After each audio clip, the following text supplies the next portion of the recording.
right, let's do a cheers to the Sobeys and Safe Liquid Beer for the podcast. We ride again. I love you guys. Careful, that cake's hot.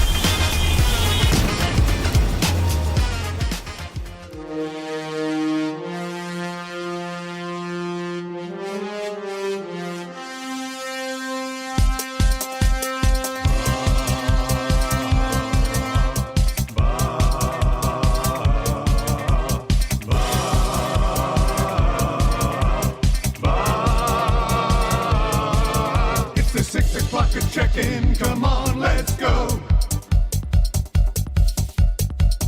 It's the AM Nasty Big Hello. It's not static, AM radio. It's the Nielson Show, let's go.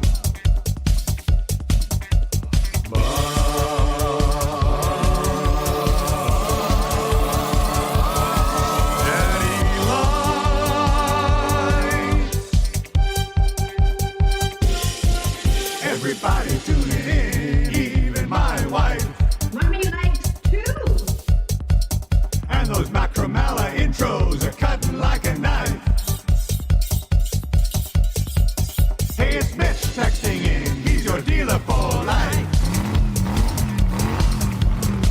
The cracker 6 o'clock and lager with some sirloin bites.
It's a two-jacket day. He is on fire. Stay hot, Marcus.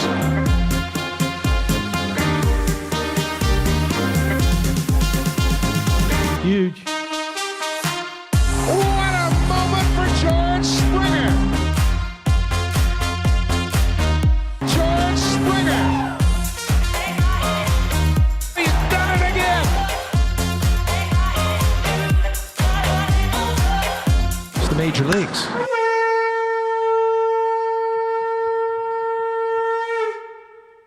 Good morning. 6:08, the morning after the Esties. On with the show. This is it. Good time. Conch to all of our winners.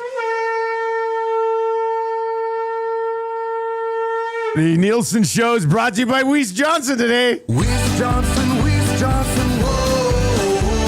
We're proud to be local and family owned.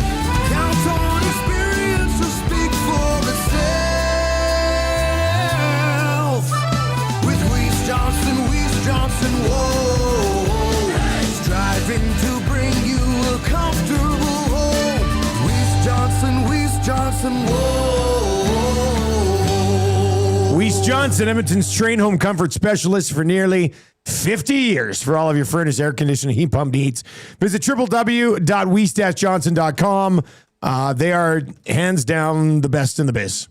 So if you have any furnace, air conditioner, heat pump needs, I'm telling you, you won't do business with better people than Weiss Johnson. So how about those Esties? What a night.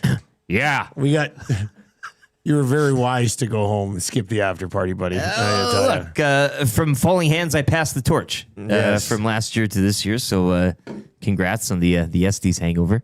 I had a great sleep. I was home in the wrapper at a great hour. Yeah. Had some of that complimentary popcorn and Yeah, they had a bunch of popcorn at the end of the night. They're getting up. The kids were loving it.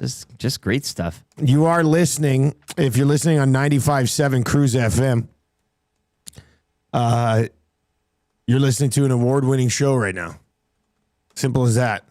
We won the ESTY. It's back to back. Back to back. That's back to back. Are we building a dynasty? That's back Who to back. knows? Yeah. Who knows? We won the ESTY for, and if you're listening over on the radio, you can see the awards. Hop over onto our YouTube channel, youtube.com/@EEG Sports Talk. We won the ESTY for episode of the year, and then we won the ESTY for show of the year. So congratulations, boys. A conch for us. Hey, a conch for us this morning. I love Craig over on the Nasty Chat on YouTube says, did Hush show up last night? Well, he watched the Royals get waxed by the hottest team in baseball last night, 12-5 to 3. Oh, he could have missed that. Like, He should have been. He should have been at the Esties. Yeah. Or at least the after party. That was good. Serve him right.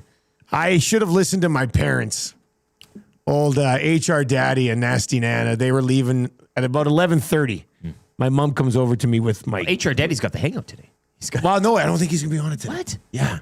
What a Yeah. tease. No, I don't think he's gonna be on. Anyway, they're sitting there. My mom comes over to me. She's got my jacket. She goes, "All right, Dust, it's time to go." Yeah. I said, "What are you talking about?" You listen here. I said, "It's 11:30. What are we doing?"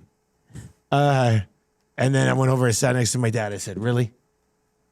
You want me to leave right now? Do you know how good this party is right now? I'm supposed to leave." And then you see you're what, Wolf of Wall Street again. Yeah. So then he goes, I said midnight. I said, give me midnight. Then I'll come home with you guys. And then he's like 11:45. I was just like, I don't know. I don't know. But, and then they just got up and left. They left their little boy behind. They left there. I was like, what? So I came back, I went out and I waved to them as they were leaving. And I should have been in that Uber. So then I come back in and I Wolf of Wall Street and I was like, I'm not leaving. Yeah. And everybody's like, ah. And then I ended up staying till, so I told my mom and dad, I was like, I can't leave. Reed is still here. Was there an ounce of like you in that Reed moment? Wilkins put in a shift last night? When they were pulling away, though, did you, like, was there just a speck being like, Very briefly. yeah, okay, yeah. Like part of me was like, oh man, I got a pretty good sleep now. I could be home by midnight, be in what you call it, the wrapper. The wrapper. I could be in the wrapper too. Well, you were going to come here. My plan, But your night was already off the mess. rails before you left. I don't know. We were like rushed out of the house because the limo showed up a little bit late. And I was like, we have to go. It's like Home Alone. So we're in the limo on the way to the Esties last night, and I realized I didn't bring my wallet or my keys to get into the office because my plan was to sleep here on the couch in my office. So I was just like, well, like I got no wallet, I got no keys. What am I supposed to do? And that was before the show. So I ended up taking an Uber home, but I think I don't know. It must have been 1:20, Well, 1 o'clock. I see. Well, we've got the check-ins in the Paris Jewelers yes, inbox. a bunch of people were texting in. Let's see. Norman, a Combine, texted in. So the Combine crew, the boys all had a hotel right on White. Yeah, Norman and his three sons had a hotel right on White. I was like, that's brilliant planning. Brilliant planning. So Norman, a Combine, says 1:47. The bar is closing. Had a great time. Oh, he sent in a picture of like the final crew too. So I must have left just before that. Had a great time. Thank you to everyone at EST. The Combine crew had another amazing time, of course. Tube Socks sent in a message at 1:50. He looks like he was in an Uber. The Godfather. Asleep at the wood. The Godfather. He sent in a photo too. He says, last one to leave Hudson's. Do I get an ESTY? LOL. I took an Uber from the Garneau with my parents and the Godfather over to Hudson's. That's a fun I have vehicle. to tell you, man, that might have been the highlight of the night. Godfather bet. was on fire on the way down White. It was a really fun time. If you're hesitant to come to the Esties, I'm telling you, just come to the Esties. It's absolutely incredible. Nacho Man is in. This is Esties Takeaway. What an awesome community you guys have built. Number 2, I'm anti-Matty most days, but man, he puts on a great show. Oh. Phenomenal show again. Enough A cannot conch be for a said. Wannick. Yeah. Like, dude's brilliant. Aside from not delivering us, though, which would have really put things over the top. Yeah. Oh, yeah. I mean, that would have been great. Number 3 says, I wish Mrs. Nacho looked at me like Mrs. Lieutenant Eric looks at him every time he's mentioned. That's cute for you and your lovely bride. Oh, yes. Says 4, hit me right in the feels as a dad having Marshall and Elizabeth on stage. And he says 5, Jasmine is my number 1 local celeb crush. All right, there you go, Nacho Man. He had a good time last night. Well, I think it conjured as well for Marshall and the Muzz. I mean, They killed it. That's Marsh was really worried about his little you preamble. talked about it. They delivered. But he nailed it, man. It was good. We had a full-blown lock shop protest inside the Esties. Some of the signs were terrific. It's like a 4 or 5 man protest. It was pretty well done. No doubt about it. We should, Trev 15 says, my wife and I had a blast last night. We loved meeting everyone for the first time, and we can't wait for more events. Congrats to all the winners, and a big thank you to EST for being so awesome. Trev, that's really nice of you, my man.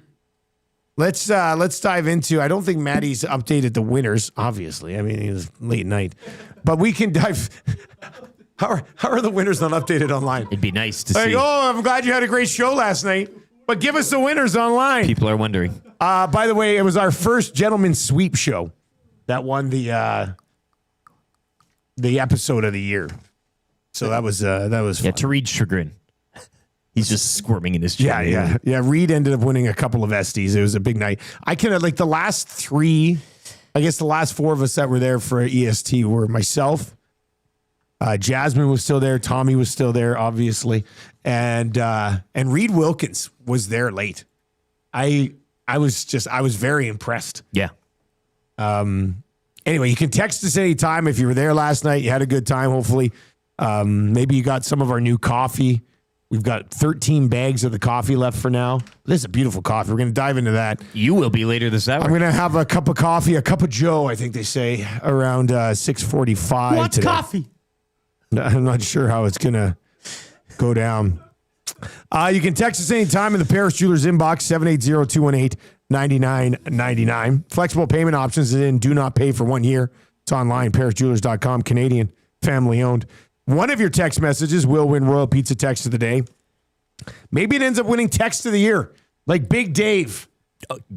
Big Dave wins Text of the Year. Good on him. That was well good. deserved, yeah. Our Text of the Year as follows, Big Dave.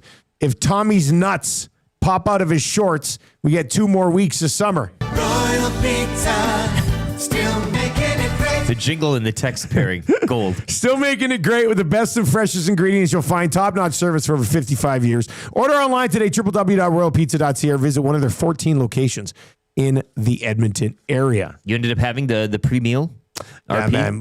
So What did you? I got like the big old meat lovers, a large meat lovers last night. Yes. And put it down, and we're sitting there, and my dad looks at it and goes, what is this? Like, my dad from small town Cranbrook had never seen a pizza constructed like a Royal Pizza. What do we got here? I swear to God. He's like, I said, what is this? I said, that's our pizza, Dad. Welcome to the effing show. Like, it's go time here. And so he just sort of, I was monitoring the situation. Like, the whole family was sitting at the table. We didn't have a chair, so I was just sitting over on the couch in the living room right next to, and I'm eating the meat lovers. I'm watching my dad, and he just slowly kept getting back up and going, it's like, oh, this is, it's cutting this little squares. Okay. Oh, we're going to have one of these. So he was just... Was he sizing it up, like doing a few laps around the table? Like, usually when we have pizza, he'll have like a slice or two, and I could tell he just sort of kept quietly sneaking back over. But I got home last night at 1:30, and all I could think of, I was like, please tell me we have leftover Royal Pizza in the fridge. That would hit. And sure enough, boys, I opened up that fridge at 1:30 in the morning. I looked, there was a Tupperware container, 2 slices left in there. Perfect. It might have been the best slice of pizza I ever had in my entire life. You are powered by Royal Pizza. Think of it this way: if the pizza wasn't there, you're not in the best shape. But where would you be without that? Let me say this line: Royal Pizza, still making me great. Because it saved me last night. Yeah, no, it was so good. That was so good.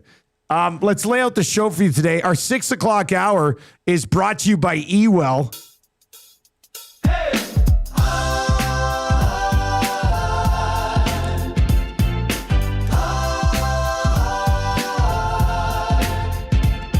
If you need a partner in power, Ewell always has the gear. If you need a partner in power, Ewell is always near. 3 locations or order online, Ewell is ready all the time. The power play specialist to help you get the job done. But remember, being electrocuted isn't any fun. Ewell, your partner in power.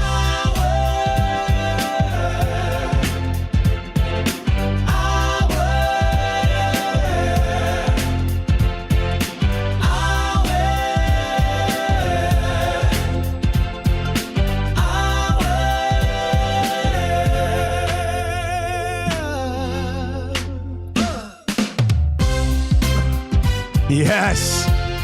Ewell jingle.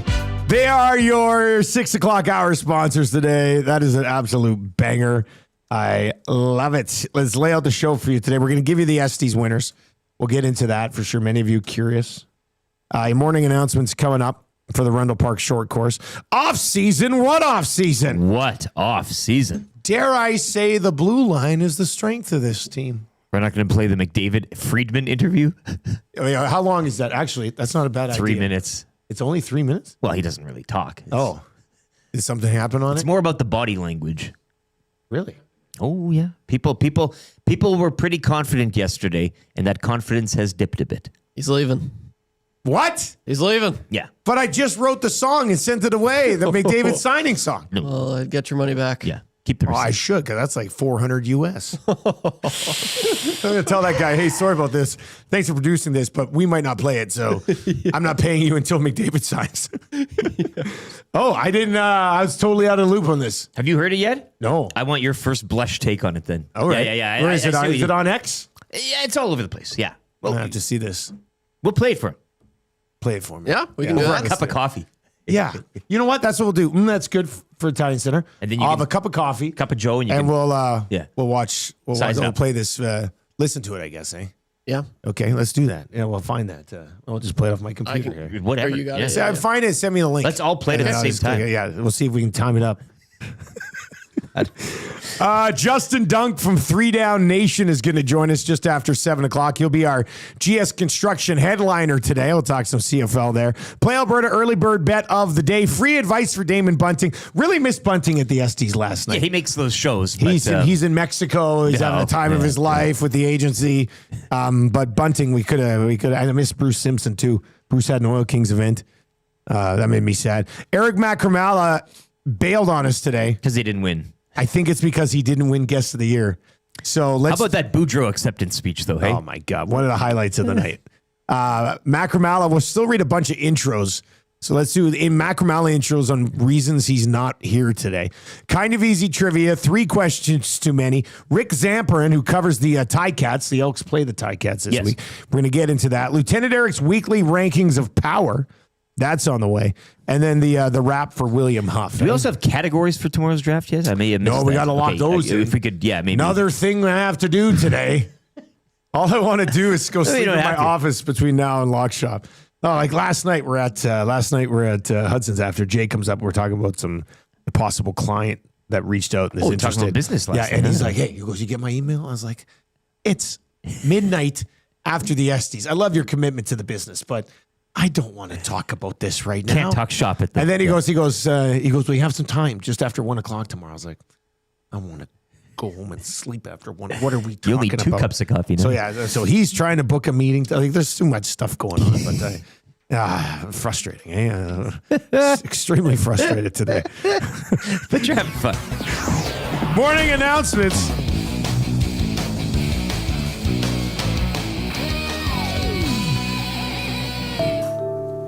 Morning announcements brought to you by the Rundle Park Short Course, a family-friendly, walkable par 58. It's the perfect course for all skill levels, but really good for short hitters or those of you who are just learning the game. Affordable rates for juniors, seniors, and adults. Plus, remember to grab a smash burger at Shorty's after the round. All right, here are your winners from the Esties last night. Trev, can you email me that link? I don't know why you texted it to me. It literally serves no purpose. First of all, what was your highlight of the evening from the Esties? Bones had a great burn on a teeth. That was kind of funny. Yeah, it was good. Fergie's prostate attire. I think he was. Yeah, he was dressed well. Definitely the most exotic dresser of the evening. There were points in time like I floated around. Yeah, I saw you moving around. Yeah. I went up top. I sat up. Great view when you're up top in that second level tier. It's fantastic. But I just. For some time too, I just sat alone in the corner and I just took it in. It was nice. Last year, I don't. This was my first Esties. Yeah, you were totally out to lunch. This is all first time for me, so I just kind of took it in and it was great. It was a good crowd. Yeah, like there was nothing too. You know what I thought was perfect? When Hernan went up to accept the live musical performance of the year. And he sang La Bamba. He sang it on perfect timing with the video that was playing. And I felt very good handing them that award. I really appreciated doing that. And I was kind of shocked that to be honest. I thought Kubin. I thought Koob be walking out of there with hardware. I thought Koob and Kloss were going to win that one. So it was good. I do have the controversy of the year though. Like it's bull. It's BS. I'll say it. Well, it's there's no way. It also rewards bad behavior. Like so, I'm wondering to myself, like this, what's her second follow? She's gonna come in here and clean the fridge and throw everybody's food away because I thought the fridge needed cleaning, so I'll just throw it with. Like you can't. I don't care if there's like a New England clam chowder in that coffee pot. The point of the fact is, the red or the white? It doesn't matter. Cream soup, loose broth, whatever. But whatever's in that pot, you come in the morning. If it's on, clearly somebody's using it. I don't mind if you want to brew a cup of coffee, but you could ask. That was the whole point. There's no controversy I said it a week ago. We're looking at the nominees. It shouldn't have been nominated. There's no controversy. No. Jasmine came in, poured out your tea to make one cup of coffee. There's no controversy. And then she gets an award for it. Yeah, there's no controversy that's here. Controversy. The controversy is her winning. Well, it should be. Next year should be winning the controversy of the year for not even having a controversy. It's just being a jerk. It's kind of gobsmacked. So that one made no sense to me. I thought for sure it was going to be Tommy trying to kill Reed with a peanut butter cookie. Yeah. Or you know what? I mean, I didn't have a chance You know what the real Reed controversy of the year was? Tommy cheating in the draft to keep himself alive in the bird draft. When he was actually trying to should have been controversy of the year. Like it was all. Yeah. Anyway, that had layers. Baby. Here is a list of winners from the S. Trev, do you have a good time last night at the Esties? I had a lot of fun. Good. Well, you came home with the best award of them all. I think. Courtesy yours truly. What? Well, what are razors?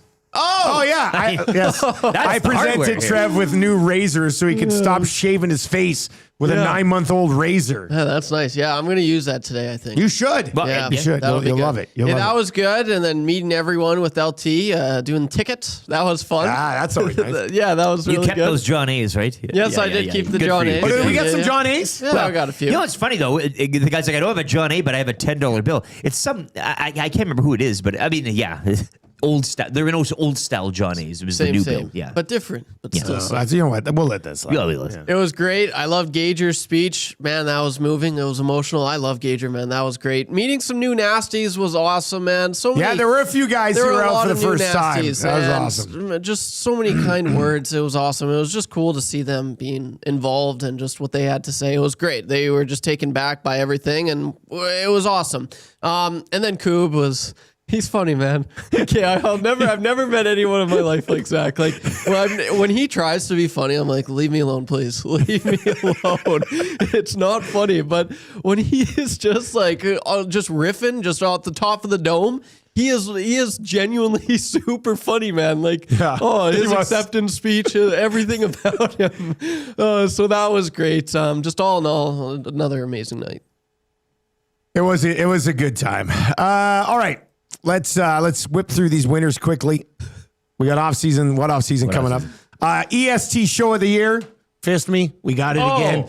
I was legit worried about losing to the Reed Wilkins show. It's a great show. You gotta be, yeah. Yeah, all the characters that come up. EST guest of the year, Bruce Boudreau won it. sent us an awesome acceptance video. As you would have thought and expected. He said, he goes, I love the show. I try to listen as often as I can, but we need to talk more wrestling. I was Love just it. like, yes. EST episode of the year. That was us with the first ever Gentleman's Sweep show. EST Texture of the year. Conch to Scalding Gourd. Yeah. Scalding Gourd went on an all-time heater there over the summer with Text of the Day. It was just incredible. So shout out Scalding Gourd. The Nasty Chatter of the year. That's over on YouTube. VR Montenegro. We hit it earlier. The EST Text of the year was Big Dave. The friend of EST, the Elks Call podcast. Good for him. That we play on the station. The best live musical performance of the year, a tight category. But Hernan Salas singing La Bamba ends up taking it away. The original AM Nasty song of the year, All Gas, No Brakes. Klaus couldn't make it, but Koob was there. He accepted the award. We'll play that song coming up here at 6:30. Clausen is alive. Clausen is no longer with us. Yeah. Shout out Klaus. Zach, shout out Klaus. No, he's still alive. What was that about? Moment of the year, Joaquin Gage's Four Nations final fired up speech. That was good. Gager, there's always tears at the Esties. And Gager actually teared up a bit last night when he was talking about it. That was awesome. Most committed AM Nasty, Conch for Big Uke. I mean, that one could have gone anywhere. Caps a hell of a year for Big U. Yeah. Okay? Well, I told him last night, I said, just so you know, you've peaked. Like, It's only down Triple from here. crown. the controversy of the year was a joke. Hangout of the year, Ashley Collingbull. She was there. She's like, this SC doesn't even compare to my Miss Universe Canada trophy. I was like, there you go. yeah, you're right. That's true.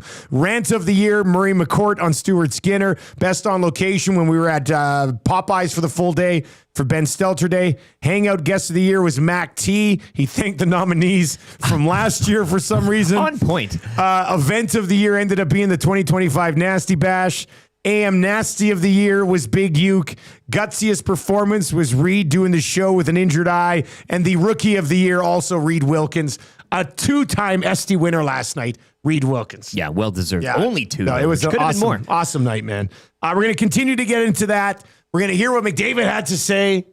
We got to get into this. Today, camp opens, so we're going to get into off-season, what off-season coming up. And I'm going to try coffee for the first time, and it's our own coffee. Right here. Look at this. This is the ESTY branded bag of coffee. We had 50 of these last night. There's only 13 left. Delicious. They were selling awesome. And these bags are very fancy, man. And on the back, it's got a bunch of the nominees. Very cool. So I'm looking forward to that. And shout out to Erin, who works with us on projects, and she kind of headed up the coffee project. She brought in a bunch of Baileys for us today and some energy drinks. Body armor. Who am I? Conor McDavid? Oh. All right. Let's get to the update. Hey, let's do the update. We'll be back with off-season, what off-season, and What that's a off-season? good.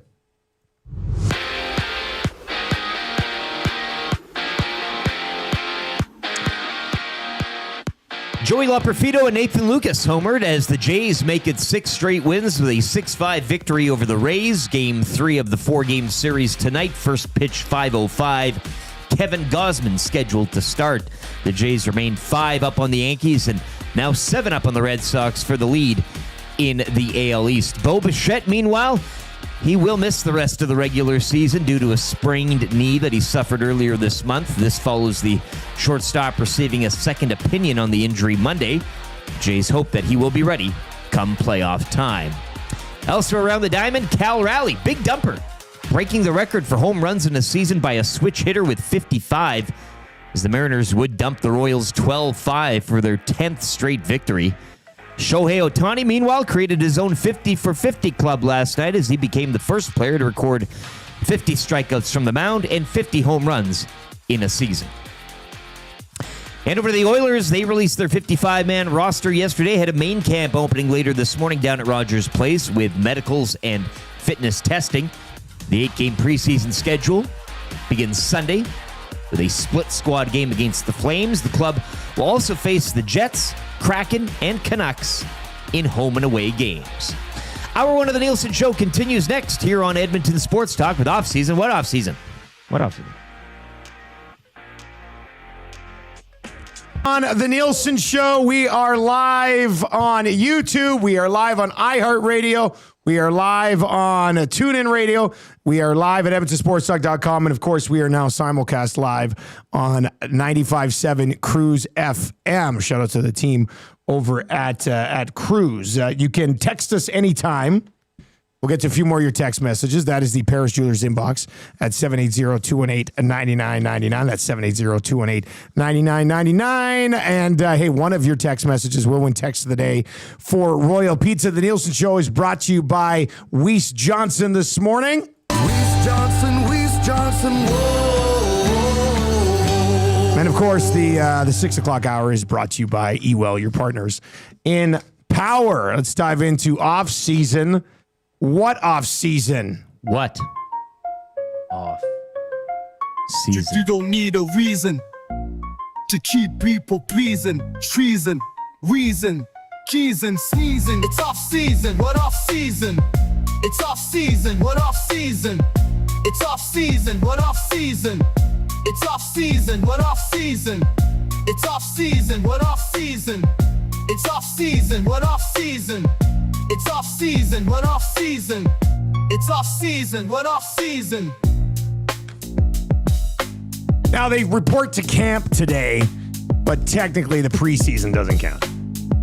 Right? I mean, I think we could still dive into off-season, what off-season for a little bit. Preseason? What preseason? Yeah. I mean, we could change that a little bit. Sure, yeah. Yeah. Edit the song. Off-season, what off-season is brought to you by GCL Diesel. Providers of the best diesel engine components around, from turbochargers to injectors, fuel pumps to sensors. They're the critical engine component experts, proud to serve Edmonton and Northern Alberta for over 50 years. There was a GCL drop yesterday at the Esties. That was great. Glue guy was just like, let's see if everybody knows this. We understood the assignment. Hey? GCL diesel, and then like the whole Good crowd pause. sort of just paused. And I think Wilkins was the first one. He's like, understood. It was that was a good time. All right, you know what? I'm going to try our coffee coming up. That's good a little bit later on. But should we get to this McDavid thing? I just... All right, so this was McDavid with Elliot Friedman. And Kabaskuskas. Some people are watching this saying, this is it. He's leaving. Yeah. All right, well, let's dive into this. Here we go. How are you feeling, Connor, just about everything? I mean, obviously, it's been the same questions the last few weeks about what you're thinking and what could be coming. How do you feel about it all? I feel good. I feel focused on the year. My body feels good. Excited to get going, excited to get camp going and getting into the routine of things. And as far as all that other stuff goes, I'm not focused on it. It's playing is the easy part. So we're getting to the easy part here. Business before pleasure. Like, has anything changed? Should we be prepared for a signing in the near future or anything?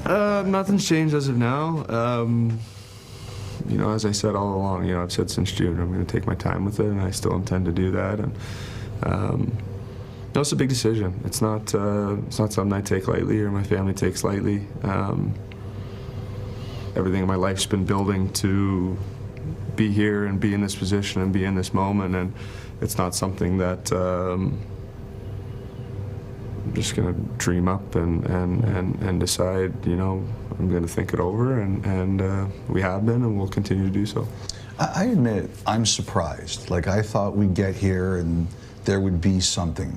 Should I be surprised? Like, am I wrong? Or is anybody who's surprised wrong to be surprised? No, I don't think so. I think everybody's entitled to think whatever they want. I think people just kind of assumed that things were going to happen, and it just goes to show that not everybody knows exactly what's going on. My wife and I obviously love being here in Edmonton, and we have every intention, as I said, to win here in Edmonton, and have all the faith in the world in this 25-26 season, and beyond that still remains to be seen. We have time. We have all it's our decision, basically. We've earned that. And we're going to take our time with it. I guess the last one for me on this, Connor, is just what do you want to see? Like when I'm sure you've told the Oilers, this is important to me. This is what gets me to commit for however long I decide to commit. What is that? Yeah, that's a good question. Truthfully, what do I need to see? I guess the answer is nothing. All the pieces are here for 25, 26. It's going to be a feeling. It's going to be when the time's right, the moment's right. I think it'll just be a feeling. But as of right now, just excited to get the season going, really. Okay. That was interesting. Yeah. To me, he's not signing before the season starts. Like when I think the sense that I get, first of all, let me say this. I am stunned that camp opens today and we're playing that clip. And shout out to Friedman and Bukowskis for what probably was an awesome podcast. Yeah. But I always thought we'd be starting this season. The deal would be done. There would be no talking about it. To hear it, how do you listen to that and not just expect him that he's going to become an unrestricted free agent at the end of the year? Like he said in that interview, I'm not focused on that right now. How are you not focused on getting an extension done? Unless you're planning on going to unrestricted free agency. That's an interesting one to me. Your reaction to 780-218-9999, 780-218-9999. Now look, the deal can get done. He could play the whole season and he could still sign a deal. Yeah. But I don't know how you can listen to that and expect a deal to be announced anytime soon. Trev, how are you doing with this? How are you doing with that couple of answers from McDavid? Well, I had an unbelievable night last night, and to hear that this morning, it's not the greatest thing to hear. He is, in fact, the opposite of Jordan Belfort in Wolf of Wall Street. Yeah, that's the opposite. Nielsen. I'm not leaving. I'm leaving. That's what I get from that. Do you feel that way hearing that? To me, I don't feel that he's leaving, but I feel like, when he talks about, I've earned this opportunity. Do you know what the opportunity is that he's earned? Going to free agency as the biggest free agent. Like that to me is what he's saying. He's saying, I've earned this opportunity. Well, the opportunity that you've earned is becoming the biggest unrestricted free agent in the history of the sport. Yeah. And to me, that's what he's talking about. Yeah, it's not ideal. I did a video maybe a month ago saying, like, he's signing. I guarantee it. I gave a Charles Barkley guarantee. Just hearing what Jeff Jackson had to say. He's like, we haven't had the conversation yet, but when we do, we're not worried at all that we're going to sign him. And then when I saw that, I'm like, okay, like they're clearly talking. Everything's going to be fine. But a month later, I'm hearing this, and yeah, it's completely different. Like him saying, I have every intention to win in Edmonton. Like I know a lot of people are holding on to that. That's the one thing he's saying, and a lot of fans are like, oh, that's great, but that doesn't, it's this year. Like he has every intention to win this year in Edmonton. That doesn't mean that you're going to re-sign here. There's a few quotes that he said there. Not everybody knows what's going on. He said that, like, what's going on? What's going on, Connor? Like, tell me, please. Like, well, I'll fix it. So yeah, that, I don't know. It is worrying. The more and more, the writing's on the wall, I think. Like, honestly, it's getting more clear to me, honestly, that he might hit free agency. Like, honestly, I hate saying it, but he's leaving a breadcrumb trail of, like, little hints, that he's not signing here. I'm freaking out. Now, he could go have the big McDavid jet to different markets or whatever and still re-sign with the Oilers. He could. Right? But the one thing I thought there when Elliot kind of said, what do you need to see? And he goes, nothing. For 25, 26, we have a good team. And I was like, yeah, but he's not talking about the future. He's not talking about the future. Yeah, man. What do you think, Rick? Morgan Wallen. Yeah, you still think when he came with Morgan Wallen, it's a done deal. just a matter of time. Man, This is chatter for the sport of hockey, and it's great stuff. Gets people talking. All right, 780-218-9999. 780-218-9999. I want to do a conch for Leon Draisaitl. Yeah, who's not honestly. going anywhere. Like, On a great deal. all right, let's get to a few of your text messages, and there are a bunch of them flying in right now. Barry says, "Oh, he's leaving. A person with the intention of staying doesn't speak like that. He's so cryptic and non-committal." Morgan is in and says, the sticking point for me is every time he talked about the Oilers, he only mentioned this season and made sure to point that out every time. That's where a lot of people went with their recap of that. This text is in from an FMer for sure. First text ever, says, "Morning, guys. Longtime listener, first-time texter. All I'm hearing is a total commitment to 25-26. Beyond that, who knows? All I know is if he hasn't signed by now, what changes before the season starts? That's the thing. Like we said, what's he waiting for here? And now, as you get closer to the season starting, you're going, okay, well, why would he sign October 1st and not September 15th? Like, what changed in that? And the answer is nothing's changed. Unless he's trying to play hardball, or the Oilers are somehow playing hardball with him and he's trying to, call their bluff on things. Rob the Plumber says, "Hi, guys. Is it crazy to think he wants to go to market? I mean, he said that he's earned it. That's crazy. I mean, if he leaves and goes somewhere else, how does management and the organization get through it?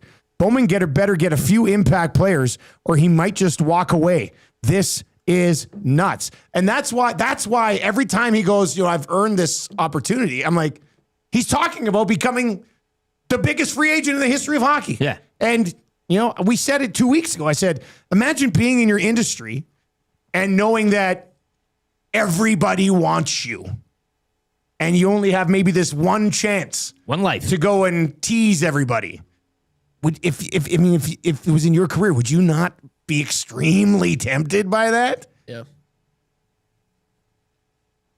Hampton Steve is in and says, "I've gone from 100% confidence he's resigning to 50-50 at best." Spruce Grove Corey, anxiety went from 0 to 20% this morning following. Chris Dixon, who I believe was at the Esties last night. How did I not see him? I thought I saw everybody at the Esties. Anyway, he's in. He texts in. Paris Jewelers inbox. "Fans need to give Connor that feeling. Blow the roof off when he's announcing the season opener. Just make him feel how loved he is in this market." Okay, Chris, I get it for sure. But how does, you can't, as a market, as a city, you can't show Conor McDavid any more love than you already do. That is true. And unfortunately, McDavid, knowing who he is, it doesn't matter. Whatever team he goes to, he's going to get that guy. Or he's going to be that guy, He's going to get that reception. All right, what say you? 780-218-99. I need a cup of coffee. Who wants coffee? I need a cup of coffee. Coffee here? With this news. Can you pour me a cup of coffee? I would Let's love do it. to pour you a this cup is of our coffee. We have got 13 bags left. This is the special Esties bag. This is like a collector's item. If we've got 13 bags left, if you want to get your hands on one of these, email ESTadmin@EdmontonSportsTalk.com. That'll get you in touch with Aaron, who's headed up our coffee project. We're working with Fox Coffee, so a local company, and this has a bunch of the nominees. This is a very cool item. I think she's bringing me one that I obviously won't even open. I just want to have it in the office. It's very cool. ESTadmin@EdmontonSportsTalk.com to get your hands on the limited edition 2025. It moved very well last night, so I'm thinking we'll probably run off a few more bags. We're going to try to get this actually on the shelf at the Italian Center as well. So hopefully we'll be able to make that work. And then that's a place that you can go pick it up.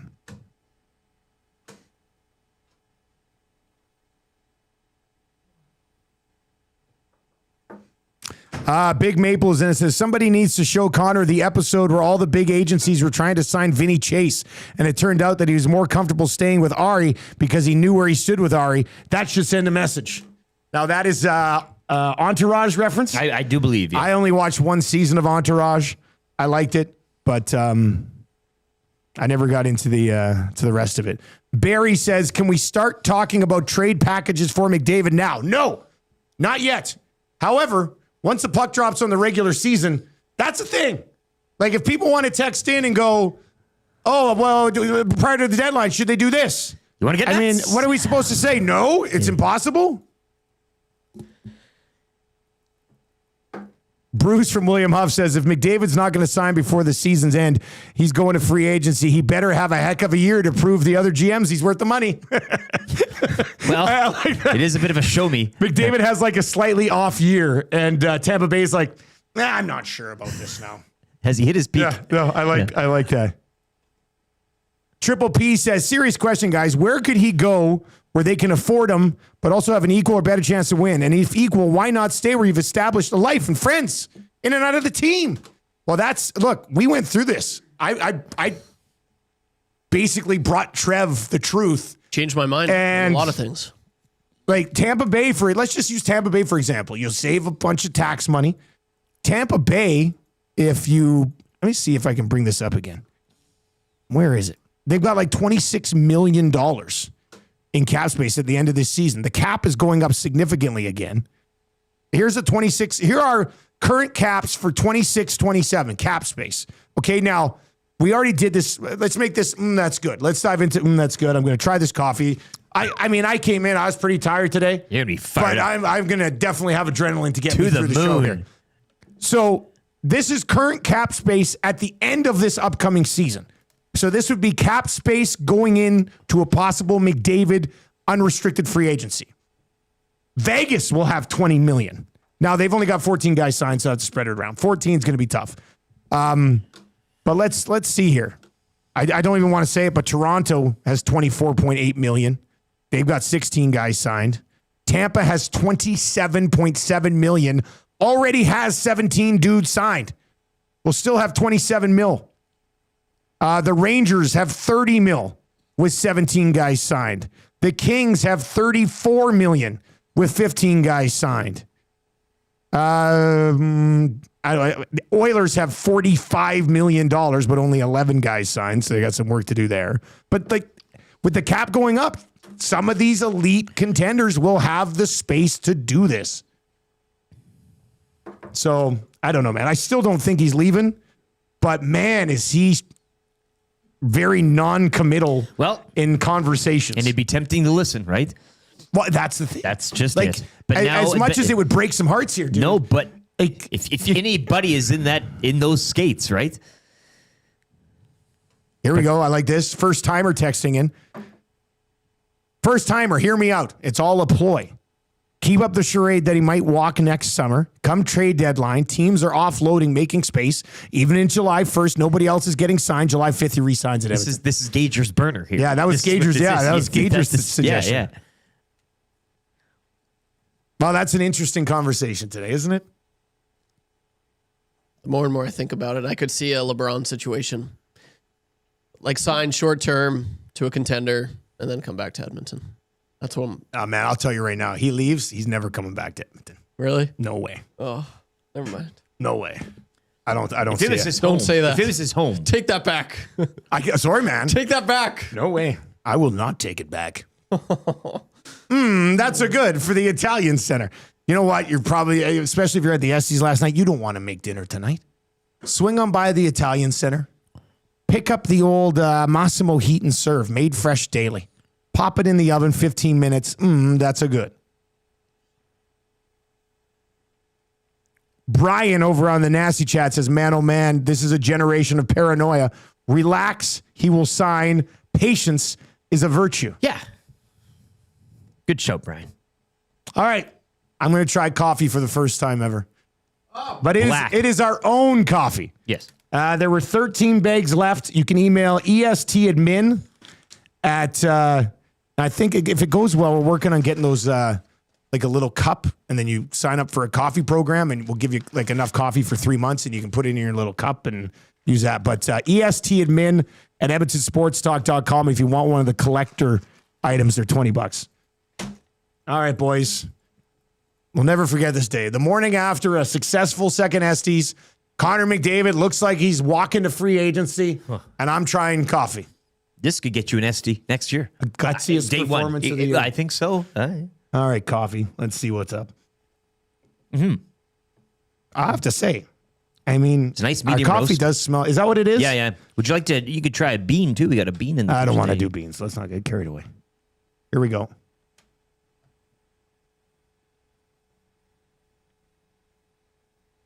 Oh. I says pardon. But you got it now. You got to do the sipper. You have to. What do I do now? Oh, okay.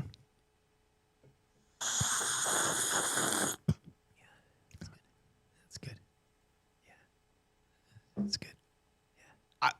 Yeah. Keep sipping. I can't believe I'm going to say this. This is actually pretty good. He's a coffee guy. You're like Buddy the Elf and Elf. This is Coffee guy.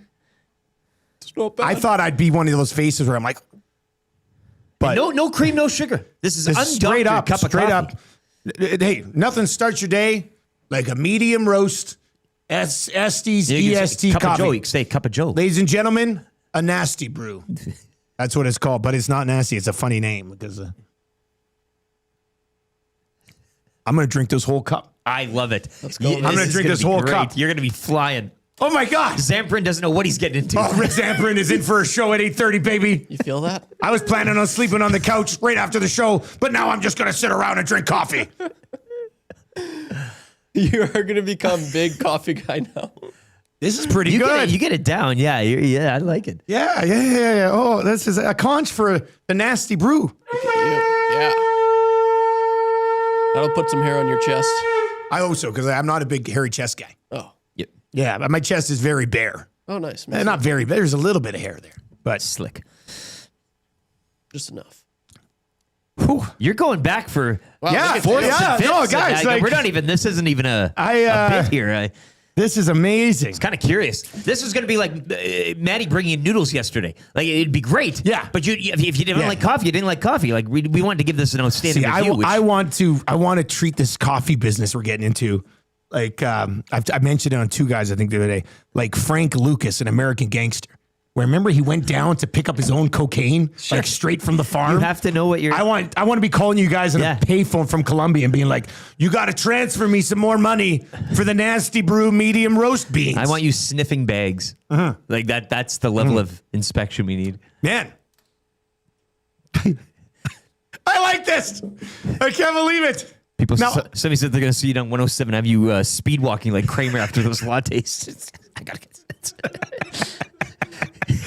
Oh, okay. This text is in. It says, boys, if Connor isn't signed by the deadline, we have to trade him, right? I think I'll have a Cup of Joe. a cup of Joe. I can't handle these questions today. Give me some nasty brew. You were shaking before, Abby. This is great. Long may this last. Yeah. Fully on board to have the full coffee team here. Hey. All right.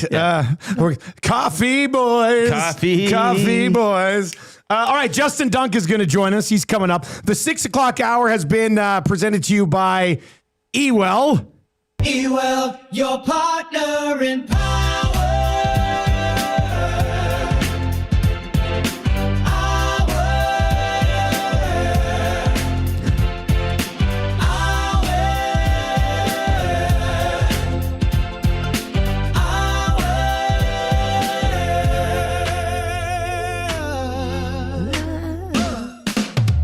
Oh, yes, that's what I'm talking about. Your power play specialist, Ewell, has the gear you need for your next electrical project. With 3 Edmonton area locations, you can order online anytime. Ewell.ca. Ewell, your Edmonton-based partner in power and source for all things electrical. All right, Dunk's going to join us. We've got a sports update right now for, man, that McDavid, we're going to have to play that again. I mean, we just do that all show. Once an hour. Yeah, That's interesting. This update is brought to you by Expedia Cruises. Whether you're dreaming of crystal clear waters or exotic destinations, contact Chelsea. She was at the Esties last night. She was. Met her husband. Yep. She's awesome. They're nasties. She's organizing and also coming to Mexico with us. But she's at Expedia Cruises, Northeast Edmonton. Give her a call to plan your next cruise or vacation. Or if you want to come to Mexico, we're leaving February 22nd, coming back March 1st. It'll mostly be a trip full of Conor McDavid trade rumors. 780-970-4834. That's 780-970-4834. She's pulled extra rooms.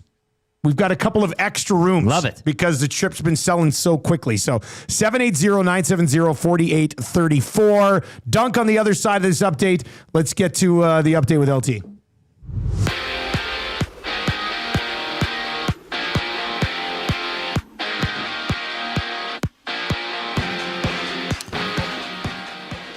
The Toronto Blue Jays with a 6-5 victory over the Rays last night make it 6 straight wins for Toronto as that series will continue later this evening down in Tampa. First pitch, 5:05. Kevin Gausman, the scheduled starter. Jays remain 5 up on the Yankees and 7 up on the Red Sox for the lead in the American League East. Bo Bichette, meanwhile, he will miss the rest of the regular season due to that sprained knee that he suffered earlier this month. This follows the shortstop receiving a second opinion on the injury Monday. Jays hope that he will be ready come playoff time. Around the major leagues last night, Cal Raleigh broke the record for home runs in a season by a switch hitter. He hit his 55th as the Mariners would defeat the Royals 12-5, make it 10 straight victories for Seattle. Shohei Ohtani, meanwhile, he created his own 50-for-50 club last night, becoming the first player to record 50 strikeouts from the mound and 50 home runs in a season. Oilers releasing their 55-man roster yesterday ahead of main camp opening later this morning down at Rogers Place with medicals and fitness testing. The 8-game preseason kicks off Sunday with a split squad against the Flames. The club will also face the Jets, Kraken, and Canucks in home and away games. Sports update brought to you by Expedia Cruises. Whether you're dreaming of crystal clear waters or exotic destinations, contact Chelsea LaBelle at Expedia Cruises in Northeast Edmonton to start planning your next cruise or vacation destination. Call 780-970-4834.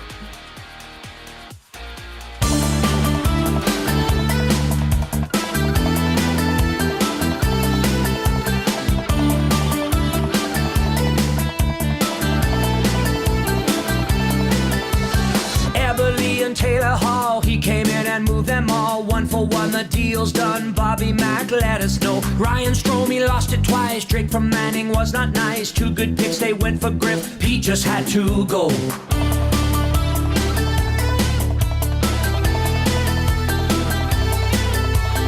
Eric Greiber buyout, what was that all about? Miko signed a 3-year deal, and my friends, that ain't no steal. Traded for Spooner, shoulda canned him sooner. Chris Russell, Lucic, no movement on their deals. Heat left a tire fire. Bobby Nix is searching for the perfect person. Pete left a tire fire. Now it's tough to do well when you're stuck in cap hell.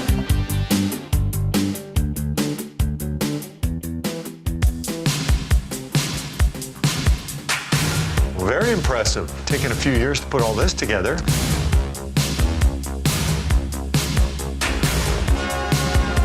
It's not a one-year quest because it's so hard to get your hands on.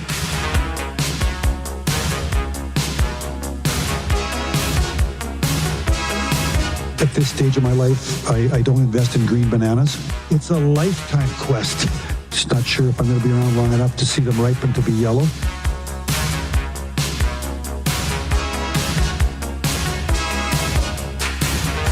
You can't party enough when you win that thing. It's a party machine. Party machine. That's why it's the Stanley Cup.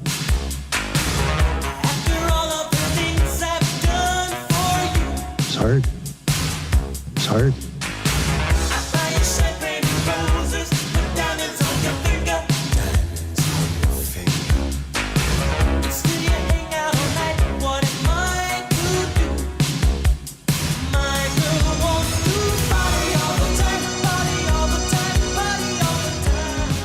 I can remember back being an 11-year-old kid about 75 pounds on the basketball court against a neighborhood bully, kicking his behind left, right, and center.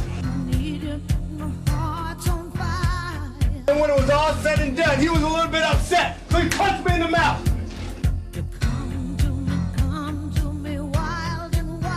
My uncles were over on the side observing, talking amongst themselves adult things. When he punched me in the mouth, I decided I'm running to my uncle. You know what he did? He pushed me back to him.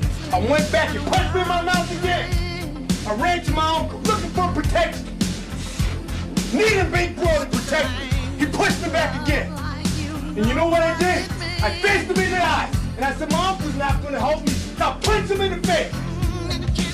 And then I looked him in the eye and I said, then what? Now what? Now what? Now what are you going to do? You're simply the best. 707 Cavis Reed pump-up song for you on a Wednesday morning, the Wednesday after the Edmonton Sports Talk annual awards show. A little bit of a rough morning, but it was a great time last night. Cleaned up here on the show. Eh? Yeah, well, the things are, yeah, we're getting busy now. Changing 100, Trev, give it to us. Changing 100? Yes, Changing 100 indeed. The Nielson Show is brought to you by the best in the biz, man. Weiss Johnson, Edmonton's train home comfort specialist. Don't waste your time anywhere else. They've been doing it for nearly 50 years. For all of your furnace, air conditioning, and heat pump needs, visit www.weiss-johnson.com. You can text us anytime in the Paris Jewelers inbox. Buy now, do not pay for 1 year. You know what? HR Daddy and Nasty Nana about to celebrate their 45th wedding anniversary. Ooh. They went to PJ's at West Edmonton Mall yesterday, and my mom said she's never met kinder people than the people. They were hoping that Matt and his family were going to be at the Esties last night, and they were planning on it, but then they had some kids' sporting camps. But she's like, are they going to be there tonight? Like, I have to tell them that was an amazing experience. Good. So love to see that's good. And she can be very particular. Oh, so that was nice. One of your texts today, probably some sort of McDavid freakout text, going to win text of the day for Royal Pizza. They're still making it great. And of course, the 7 o'clock hour on the show, now brought to you by GameSense. When gambling, set a budget before you play. You stay informed. You visit GameSenseAB.ca to learn how. And remember, if you gamble, use your game sense. All right, let's get Dunk ready. He's going to be our headliner today for GS Construction. I wonder if Dunk has a take on if McDavid's leaving or not. Well, I was going to think that's where we go first. Look, we're going to talk a lot of CFL with Dunk, but I mean, all the talk right now is about Conor McDavid. The season's looming. He said he's not focused on that right now. You're drinking coffee? How are you not focused on the agreement if you plan on signing an agreement? Let's bring in Justin Dunk today. 3 Down Nation. Dunk, what's up, buddy? Doing well, fellas. Congrats to you guys for getting up bright and early after a late night. You look like you're working through it. Look, man, we'll tell you this. Last year, after our first Esties, we just didn't do the show the next day. Yeah. We started all of our streaming and stuff at 9 a.m., but now, because our show is simulcast on 95.7 Cruise FM in town here, and we've only been doing it for 2 weeks, I can't possibly go to Harvard. Well, you do stuff with Harvard. I can't possibly go to Harvard and be like, hey, just so you know, 2 weeks into the whole simulcast thing, we're going to be off for a morning. So we're pushing through. Would I like to still be in bed? Sure, I'd like to still be in bed, but what's the saying? You stay up late partying with the boys, you get up with the men. Exactly. And the women. Everybody involved. So anyway, Dunk, I tried coffee for the first time today. It's black coffee, and I actually don't mind it. Is it working? I think it is, actually. You're getting there, yeah. I was in pretty rough shape around 5:15 today. Yeah. But I'm doing okay right now. So, Dunk, do you think McDavid's leaving or what? I'll tell you, there's a lot of buzz about it in Toronto. Oh, I mean, doesn't he train out here in the off season a lot? Whoa. Dunk, thanks for joining us. Can we get rid of this guy? Like, what are we doing here? Oh, man.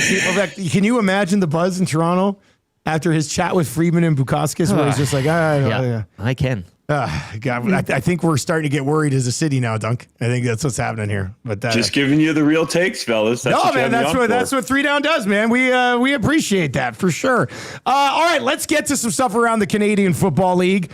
And you know what? Let's Nah, let's start with the Argos quarterback situation because Arbuckle, I thought Arbuckle put himself in a spot to basically be the MOP with the season that he's having, a surprisingly amazing season. Chad Kelly's been hurt. Now Nick's hurt. They're going to go with Daggy, who I know he managed to lead that one drive against the Elks, but I think that game has swung like 6 points since it was announced that it'll be Daggy. Yep. How close is Kelly? Like, how long are they going to have to run with Daggy, I guess? Man, there's no telling how close Chad Kelly is. I go back to before the season, fellas. Ryan Dinwiddie was saying he was going to be ready for training camp. Yeah. Then Dinwiddie said he was going to be ready for the first week of the season. Now we're over 15 weeks in and he's not back. So I get that there might be some gamesmanship there, but I have question marks about us potentially even seeing Chad Kelly the rest of the season. And if you talk to some people around the Argos, for example, Chad Kelly posted on Instagram that he was supposed to come back, at least according to him, in that game against Edmonton. And people will just shake their head and say, Chad Kelly, doing his thing. He didn't even talk to the team about it. Like, how much of a goof do you look like? So, I think there's a chance here, I think it's a small one, but it seems to be growing by the day, that we might not see Chad Kelly suit up for the Argos this season. So Jared, don't call me Dougie Daggy, might be the guy until Nick Arbuckle can get back on the field. Their opposition, the Montreal Alouettes, this weekend, Dunk, seems like they're kind of rounding back into form, and especially on the injury front. Not quite there, I guess, with quarterback yet, but it seems like MBT, at least if he's playing against two rookie corners, can kind of keep them afloat and near the top of the East. But I just want to separate here for 1 second because let's clarify to people, Dunk does post-game for the Riders. The amount of Exume messages coming in after that game must have been ridiculous. It was insane. And the Riders were in a difficult spot. So I'll get to the Owls in a second. But the only other person that the Riders really could have started in the secondary was Antoine Brooks Jr., which probably should have happened in hindsight. But nonetheless, McLeod Bethel-Thompson is not going against two first-time starting cornerbacks this week when he goes into Toronto. I think it will be a much more difficult matchup for McLeod Bethel-Thompson from that standpoint. And the Argos, as we saw, fellas, they're scrapping and clawing Ryan Dinwiddie is into this. Inject that stuff into my veins, boys. And that's why I think that it's so important to talk about the Argos quarterback situation, because they're in this playoff fight and they're deciding to go with Jared Daggy, not rushing Chad Kelly or not putting him back out there. I got a lot of questions I wish I could get answered behind the scenes, but this is going to be a scrap in Toronto. These two teams do not like each other. I'm not sure the Argos like anybody right now. I mean, with Dinwiddie and the Elks after the last game. Yeah. I love when people get fired up and when they're talking trash and stuff. But his line in the post game where he goes, they can enjoy the off season. I thought, well, they moved into a tie with the Elks with 5 wins after that game. He's talking like they're going to go back to the great, which maybe they do. Maybe they get healthy and they do. But Dinwiddie's got a chip on his shoulder right now, doesn't he? He does, man. And it's awesome. I'm all for this, fellas. I get some people in Edmonton and around the league who might feel like, it's not classy. But we need more characters in the Canadian Football League. And I'm not saying be somebody you're not, but clearly Ryan Dinwiddie is that. He almost, and I stress almost, crossed the line. Kevin Mattel perhaps saved that from being a much more different altercation. But I love it, man. And to your point, Ryan Dinwiddie, I love how blunt he is when you ask him a question. He gives you the direct answer. But the Argos might be enjoying the offseason with the Elks as well. Yeah, I think that's probably the case.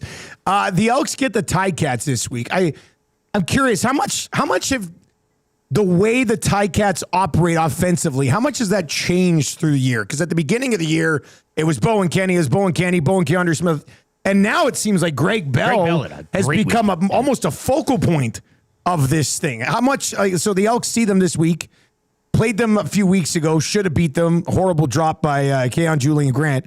But are the Ticats sort of changing and developing through the year?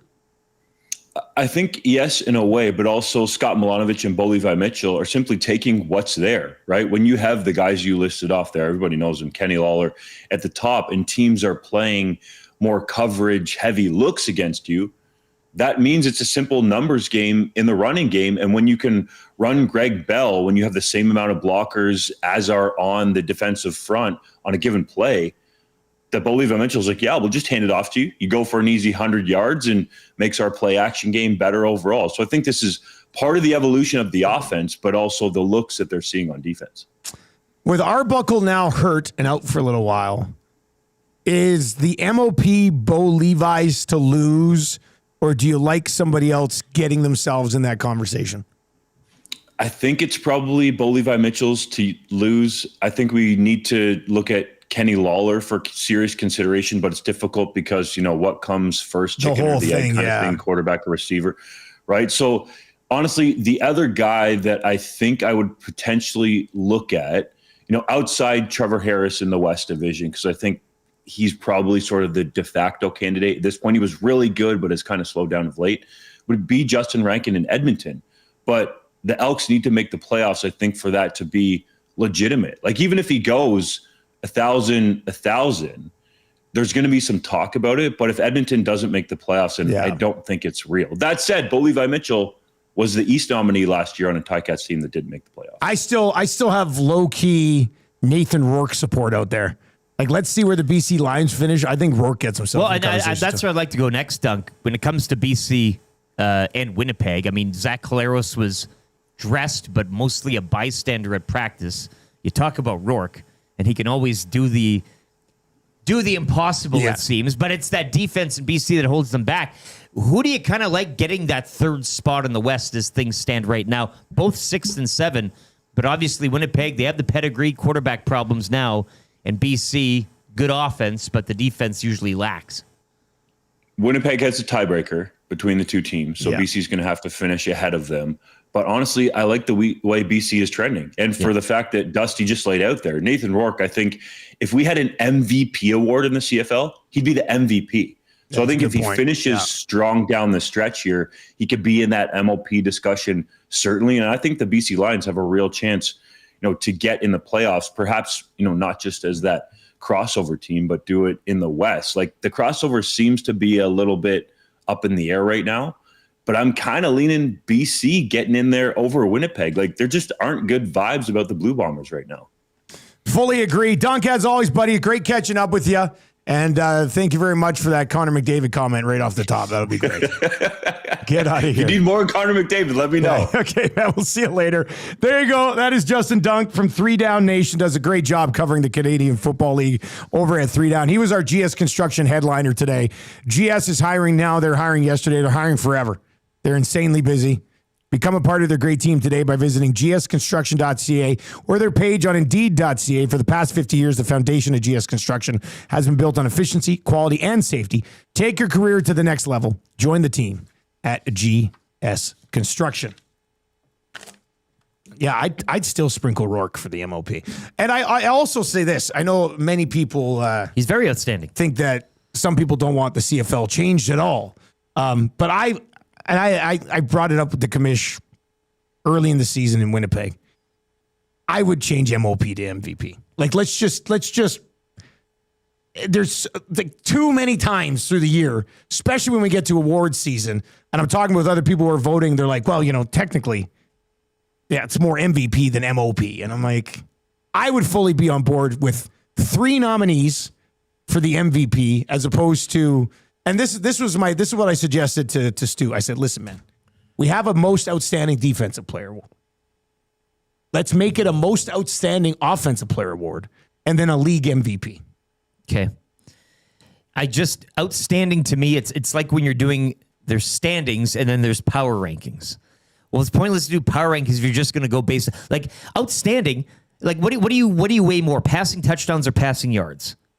Like, I'm just saying, you can go to numbers here, you can go to metrics and say, well, who's leading? And then you just give them the award. That's the most outstanding. And that's too easy. Yeah. Whereas value really gets a debate going. And it makes the voting process a lot more interesting and what determines value and how that. So I agree. I discussing the MOP or the MOP doesn't lead to a lot of discussion because you just look at who's leading the way in certain metrics and you say, well, they get the award.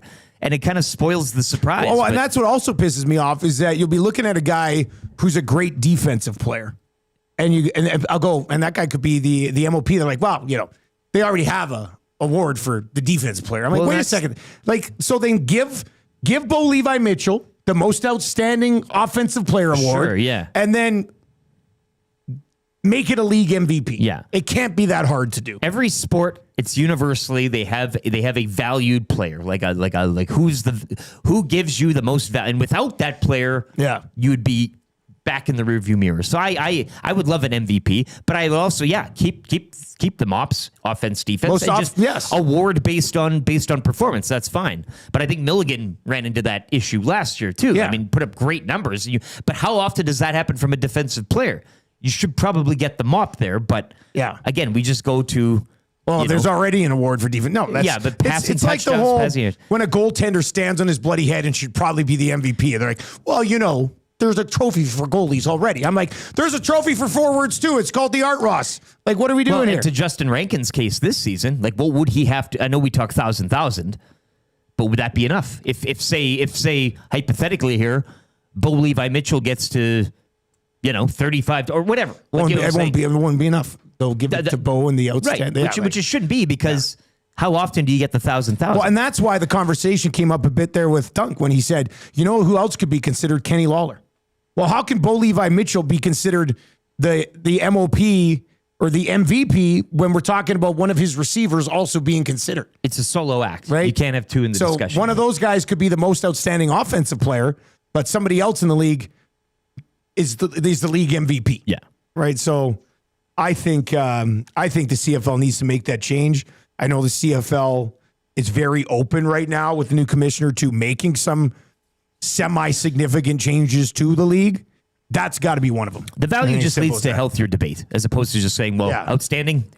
Who's got the outstanding numbers? Give them the award. So I tried coffee for the first time today. You're racing. I mean, it's. I'm not going to say I love it, but this is what I hear. Oh, this is what I hear. I'm a little worried right now. I also have never had body armor, and Aaron brought this by. Trev, have you tried body armor before? No, this is new to me. Is this a you going? Yeah. Is this a McDavid thing? I think it is. Yes. Because it used to be biostimulating. Do we really want to drink this right now? You're gonna have after to, his non-committal comments to Elliot? Yeah. Somebody texted in, and we're going to come back around to that. Matt Gramala had to bail today because he didn't win the ESTY for Guest of the Year. So we'll come back around to McDavid's chat yesterday with the Sportsnet guys, and we'll let you hear that again. Somebody said, Dusty, when did that happen? Was it a while ago? Elliot Friedman was in town yesterday and the day before. Like this was just done. So anyway, let's try this body armor. Shout out to Erin, who's heading up our coffee stuff. She brought these by this morning. She understood the assignment for sure. All right, so this is the Fruit Punch Body Armor. It's a hydration drink. Nice.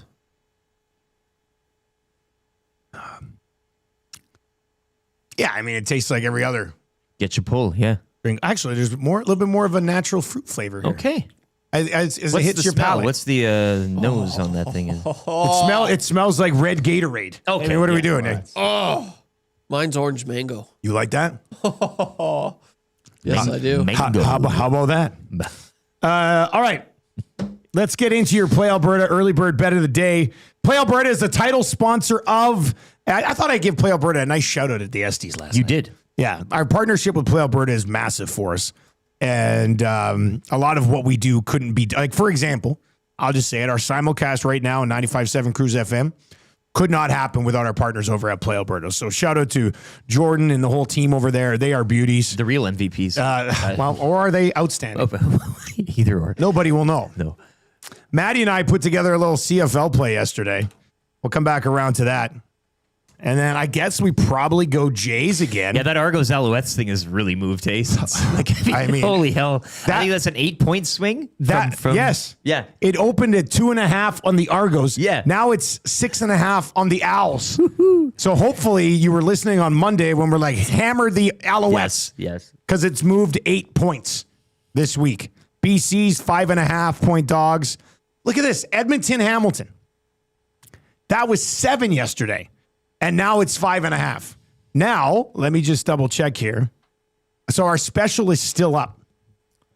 And this was what we did yesterday, Wannick and I. Our lock shop partner parlay from yesterday BC Lions +6, that's moved back to 5.5. And the Elks +7, that's moved to 5.5. Love it. So we've got them locked in at 6 and 7. So if you want to play the Lions and the Elks this week, go hit the parlay at +257. And let's see, what do we got? Running back with the Toronto Blue Jays here or what? They're -130 on the money line. We missed the Clement hit yesterday. Gosman on the bump tonight. He's been outstanding lately. So I love the Jays -130. And let's see here. Let's pick a player to get a hit, shall we? Try to run it back. Clement didn't come through for us yesterday. Hurt. Would have been a nice celebration last night if we could have got that. Have we seen the lineup yet? Is Kirk playing? Is this going to be an off day for Kirk? Let's just go. Alejandro Kirk with a hit. Blue Jays on the money line. Won't be as good as number as yesterday, but I mean, Kirk's just a beauty. All right, so Kirk with a hit, and then the Jays on the money line. That'll pop up on our EST specials page.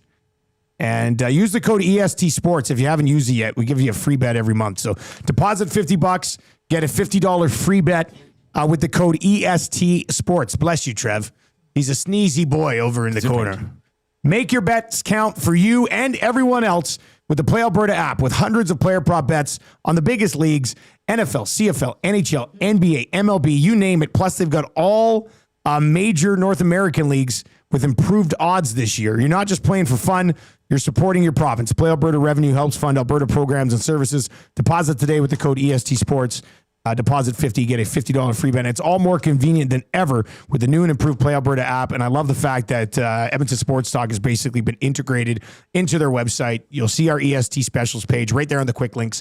And you can ride with us every single day. I'm going to send that Blue Jays play over to the crew here right away. And we'll get that up.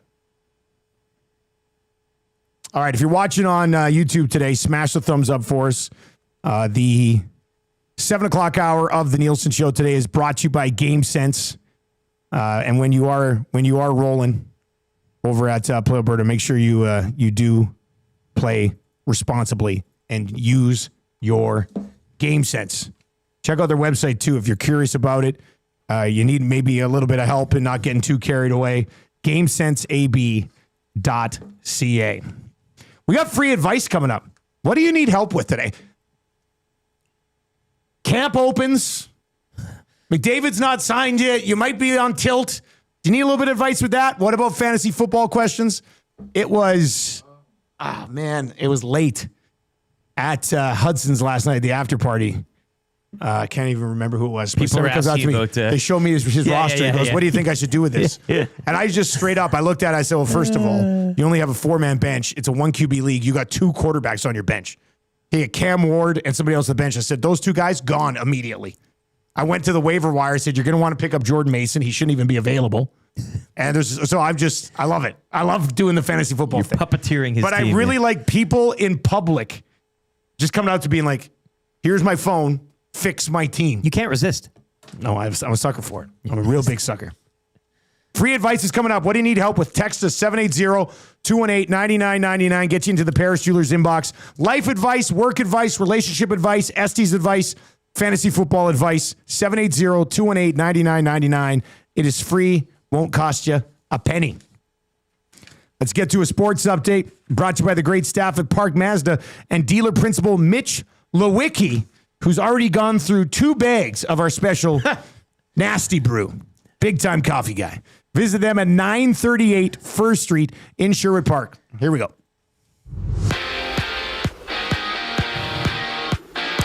Nathan Lucas and Joey Loperfido homered as the Jays make it 6 straight wins with a 6-5 victory over the Rays. Game 3 of that 4-game set tonight, back down in Tampa.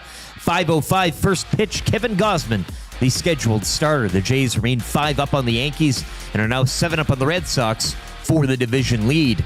Bo Bichette, meanwhile, will miss the rest of the regular season due to a sprained knee that he suffered earlier this month. This follows the shortstop receiving a second opinion on the injury Monday. Jays hope that he will be ready come playoff time. Around the majors last night, Shohei Ohtani created his own 50 for 50 club, so he became the first player to record 50 strikeouts from the mound and hit 50 home runs in a season. Cal Big Dumper Rally breaking the record for home runs in a season by a switch hitter as he launched his 55th last night in a Mariners romp over the Royals 12-5, make it 10 straight wins for Seattle. The Edmonton Oilers releasing their 55-man roster yesterday ahead of main camp, which is slated to open later this morning down at Rogers Place with medicals and fitness testing. The 8-game preseason schedule begins Sunday with a split squad game against the Flames.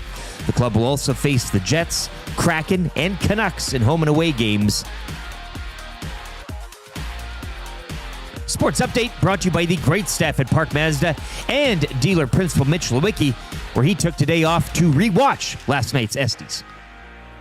Hi there. If you're like me, you like to picture yourself in luxury, even though there's absolutely no way you could afford it. And if you can, well, even better. Thankfully, I picture myself in something that is luxury, but still absolutely affordable, like the all-new Mazda CX-90 from Park Mazda. With the new luxury features like facial recognition settings and quilted detail Napa leather seating, I can pretend to be comfortable with all of my proper settings activated without even touching a button. Thanks to Mitch Lewicki and the great staff at Park Mazda. I like to picture Mitch Lewicki in a tuxedo t-shirt because it says, like, he wants to be formal, but he's also here to party too. Park Mazda, your dealer for life in Sherwood Park off Y Road, parkmazda.ca. 34 on the Nielson Show. Thank you very much for being here today. If you're watching on YouTube, hammer the thumbs up for us. We would very much appreciate that. We are live on iHeartRadio. We are live on TuneIn Radio. We are live on YouTube, youtube.com/@Yeg Sports Talk. Give us a sub. We're over 13,000 over there. And the chat is always just absolutely hopping. And, of course, now we're also simulcast on 95.7 Cruise FM. Shout out to all you FMers. Continue to tell your buddies that we are back on the radio. And we'd love to have them. That Nasty Bash song, already an early Esties buzz for that song for next year. Oh, absolutely. I mean, that's a pretty good one. All of our Nielsen Show original songs brought to you by Totem Outdoor Outfitters. New gear, used gear, trade, and consign, a sport for every season with hockey equipment, skates ready to go year-round. They are a family store that takes pride in finding the right fit for you. Visit them at 7430 99th Street or online, www.totemoutfitters.ca. The 7 o'clock hour of the Nielsen Show is brought to you by Game Sense. And, of course, the Nielsen Show today and every day. Presented to you by our great partners, the best in the biz over at Weiss Johnson. Weiss Johnson, whoa. We're going to circle back around. Matt Kramala, I see everybody who sent in intros today.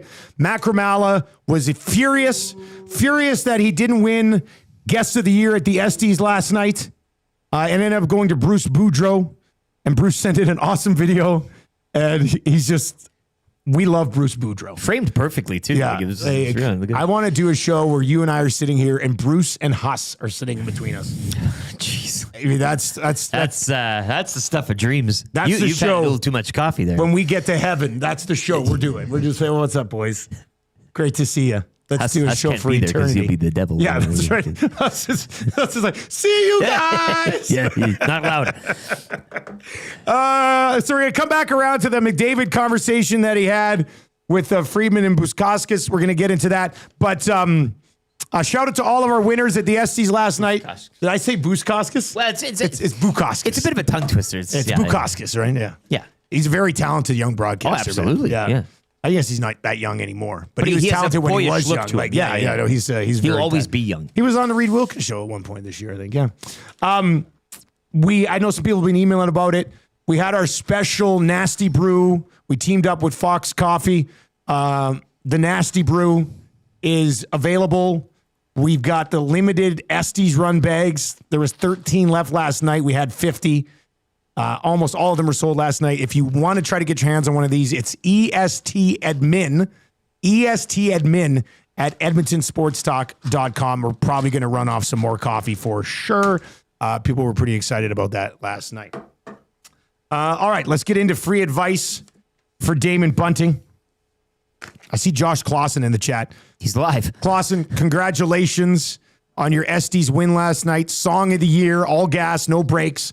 From Zacticum and Josh Clausen. Great moment for you guys last night. Zach made a joke that you were dead, but then he took it back right away. Well, it wasn't even he was trying to get a laugh. Like he just kind of sort of walked right into that puppy. And Oh, Ice Cube's the best. All right, Damon Bunting's been one of the top producing realtors in the greater Edmonton area for almost 2 decades. He and his team at the agency would love to help you find the right home or make the move to your current home. Check him out, DamonBunting.com, or on his Instagram handle at Damon Bunting Real Estate. Was at the Esties last year, wanted to make it this year, but he's at a company retreat out of country in Mexico, so he couldn't join us. But what do you need help with, everybody? 780-218-9999. 780-218-9999. What do you need help with? Let's start there. Let's talk about your wide receiver position. Okay, I'm going to give you a list of receivers. Okay, I can only start 3. Okay. Keon Hatcher against Calgary. Okay, I mean, I'm okay. Well, yeah, probably. Yeah. I'm gonna write that one down. Okay. Keandre Smith against Edmonton. Okay. Quote, superstar Eugene Lewis, who's been anything but against Winnipeg. I wouldn't put my season on the line with Gino. You can't. Give me some Tyler Sneed, my man. Tyler Sneed against Toronto. Okay. Dom Rhymes against BC. And Tim White against Edmonton. So there should be 6 there. I can only do 3. I got 6. Okay. Hatch for sure. Yeah, okay. I think Tim White over Keandre Smith. Because the 2 Ticats, and Smith has been turning it on as like that. I mean, that's a tough call. And White showed up last week, and he was on my bench, so I'm kind of chasing a dragon here. And then I don't know if you can go with Gino. I can't. But against Winnipeg, do you have time for a possible Ticat stack? I don't know if I do. I'm running out of time. Well, then I'd go Hatcher, Rhymes, and one of the Ticats. No Sneed. Against Toronto? Well, and MBT's playing. Philpott had a big week last week. Look, I think I've led you astray, and you know I love Sneed. You certainly have. Sneed's an every week starter for me. Sneed's an every week starter for me. For all of you who are, all you NFL guys, I'm just going to tell you, these are CFL receivers. You know, there might be some guys who are like, I don't even know. Tyler Sneed's not even in my league. Looking over the free agents, what the hell is going on? Trying to go claim deal for Sneed Keon Hatcher. Yeah. But we talked during the break. It's paramount that I don't even need to win the league this year. I'd love to win a championship. But getting through these semifinals would be my championship. This sucks the big one for you guys right now because it's terrible. Lucas, Eric's brother, texts in and says, "Good morning, men. With Arbuckle and Kolaris hurt, Ottawa on bye next week, eliminating Crum from the conversation. What should the Texans do about the quarterback position?" And I said to Eric, I said, "Look, you guys don't want to hear this, but Iwanek traded some pieces away, gathered some picks, boatload of picks. You're in a tough spot this week. He's going to knock you off, and then your brother's going to have a horrible quarterback situation, and he's going to knock that off, and he's never going to let you guys live this thing down. And it's be the most annoying thing of all time." He offered me up Justin Rankin before the trade deadline. I went with Dedrick Mills. And he's got Greg Bell on the bench too. You can only start one, but it's a big if. But if Rankin, I don't want to think. Let's just skip over it. And he's got Calgary's defense as well that he offered. I just can't. I can't live in a scenario or a reality where I'll have to quit this job. I can't come in here every day and face it. I'll have to quit. Guys, what happened to Eric? When you guys went on FM, he couldn't handle it? No. He lost to Iwanek in the semifinal of the 4-man CFL league and quit his career. I wouldn't take the job. Now I'd remain in the league. Yeah. But I couldn't go seeing him every day. It'd be. Colin the Amishman is in and says, "Fellas, I drafted Joe Burrow as my only quarterback in my work league." I'll have to put up with that. We're talking about work leagues right now. 10-team PPR. Do I ride with Darnold and Jones, or do I look to the waiver wire for Wilson or Rodgers? I'll hang up and listen. Colin the Amishman, this must be a super flex league, hey? Because there should be better quarterbacks available in a 1-team league. A 10-team league? This has to be a super flex league. I mean, there's no shame in riding with Daniel Jones. I got some time maybe for Aaron Rodgers ahead of Sam Darnold. But, I mean, Darnold and Jones probably not going to kill you. You could pick up Russell Wilson and then snag Jackson Dart later in the year when Russ eventually loses the job. That's something. JKB says, "I drafted the Steelers defense, but they've been duds. Should I stick with them or go with a free agent D in our 10-8 team league?" Look, man, in an 8-team league, I would just stream defense. And what that means, if you're not familiar with it, is every week you just go to the waiver wire, find a team that's playing one of the weaker offensive teams, and pick them that week. In an 8-team league, there should always be at least 20 defenses kicking around. So just stream D. Don't worry about it. You want to drop the Steelers, pick somebody up, that's fine. You can stream the defense. Gabe Starr in. I lost J.J. McCarthy in my Superflex. Should I pick up Browning, Stafford, or Mac Jones? I have Justin Jefferson, so should I go for Wentz for a Viking stack? I mean, ballsy move to have Carson Wentz anywhere near your fantasy football team, but I mean, I would probably go Browning. He's still throwing the ball to Jamar Chase and T. Higgins. Yeah.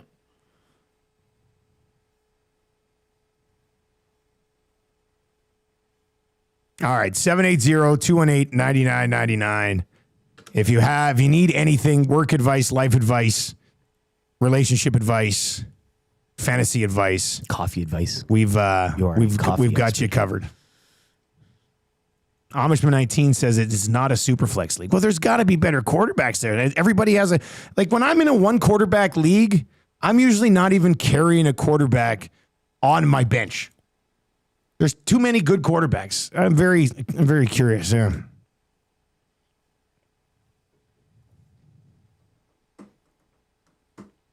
Atif texts in, says, I need some advice. I'm thinking of starting up a cover band. I'm going to call the band the Atifers.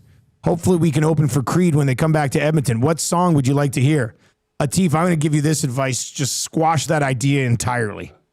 That's not... Yeah, I wouldn't even bother. Guys, I got offered Gibbs for Trey McBride. I have Tyler Warren on the bench. Would you take that deal? Oh, man, this is a juicy one. Yes, I would. Trey McBride's great, but you're getting Gibbs, and you still have Tyler Warren, who I think is going to be a pretty steady target all year. McBride is sensational. One of those few cheat codes at the tight end position. But if you can get Jahmyr Gibbs, and then you still have Tyler Warren, and then when David Montgomery eventually gets hurt, Gibbs wins you your league. So I would probably do that one.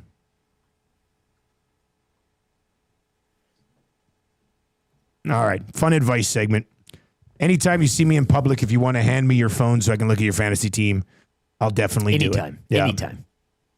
That's what your parents should have done last night. Hey, check my... And then tricked me into throw you into the car. Yeah, I should have gone home with them at 11:30. Whatever. I stayed too late. Jay texts in, first time he's ever texted in. He goes, week 3, I'm already 0-2. Parade is canceled, and I hate fantasy football again. Parade is canceled. I love it. Many people are just like you. I lost a matchup by 0.06 points this week. If anybody should hate fantasy football right now, it's me. But I still love it. All right, so Matt Kramalov, furious that he didn't win Guest of the Year, was unable to make it today. As somebody said, you guys just told him you're going all local today again. Well, he was unable to make it out physically, so maybe that would have boosted his odds. We got to go at him now, right? Next week when he joins us, like, oh, too good to join us on the show the morning after the Esties. Like a low-energy loser. Yes, exactly. Push behavior there. So instead, we're talking about McDavid and what he had to say or not say. This was with Elliot Friedman, Kyle Bukauskas. That's the thing. Is it more of what he said or what he didn't? The lack of. Because I think watching this video too, the body language is rather telling in a way. Now, he's always seemed a little uncomfortable-ish in general. But camp opens today. They'll be on the ice tomorrow. Conor McDavid has not signed an extension.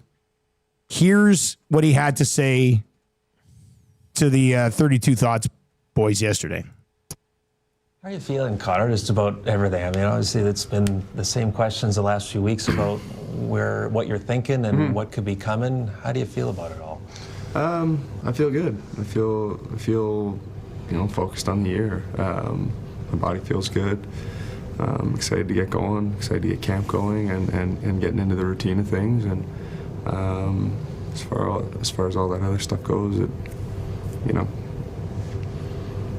I'm not focused on it. It's playing is the easy part. So we're getting to the easy part here.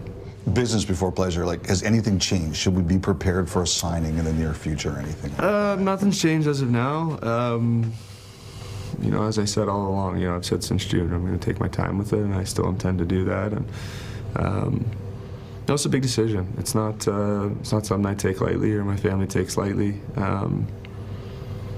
Everything in my life's been building to be here and be in this position and be in this moment, and it's not something that I'm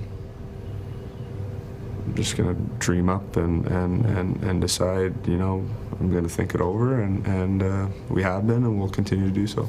I admit, I'm surprised. Like, I thought we'd get here and there would be something.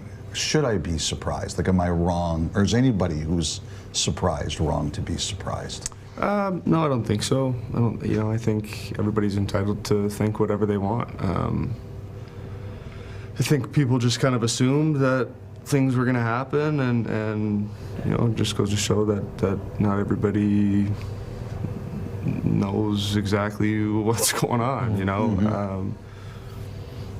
My wife and I obviously love being here in Edmonton, and we have every intention, as I said, to win here in Edmonton, and have all the faith in the world in this 25-26 season, and beyond that still remains to be seen. We have time. We have all it's our decision, basically. We've earned that. And we're going to take our time with it. I guess last one for me on this, Connor, is just what do you want to see?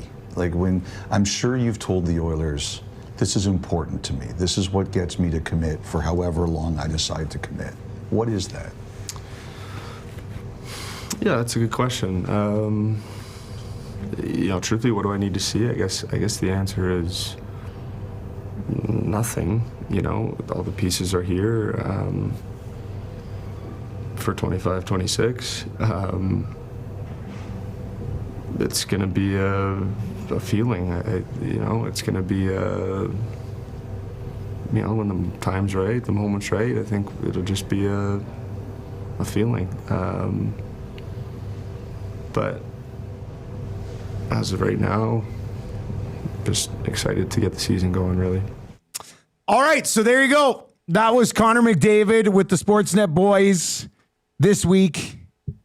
Your thoughts, 780-218-9999. Probably more than 32. 780-218-9999. That gets you into the Paris Jewelers inbox. One of your texts will win the Royal Pizza text of the day today. Royal Pizza, still making it. Nielson Show, of course, brought to you by Weiss Johnson, the best in the biz, undoubtedly. Trev, as we were playing that, I have to say, I'm watching you fall apart as you listen to this. You are, as we say, if for anybody who's new on the simulcast over on 95.7 Cruise FM, Trev is our hardcore Oilers fan on the show. Like, you're the fan. Yes. And I can tell you're not taking those comments very well. If it wasn't for the Oilers, I would never have moved to Edmonton. Yeah, you moved here because you're an Oilers fan. Yes. Yeah. Yeah, and you're going to move away in July when David doesn't enjoy Tampa. Yeah, I mean, nothing in that interview sells me. Like, oh yeah, he's signing. Yeah, it does actually the exact opposite. Like, it really does. Yeah, I don't know. I'm kind of. Yeah, I'm freaking out. I'm falling apart. That's well said. I don't know, man.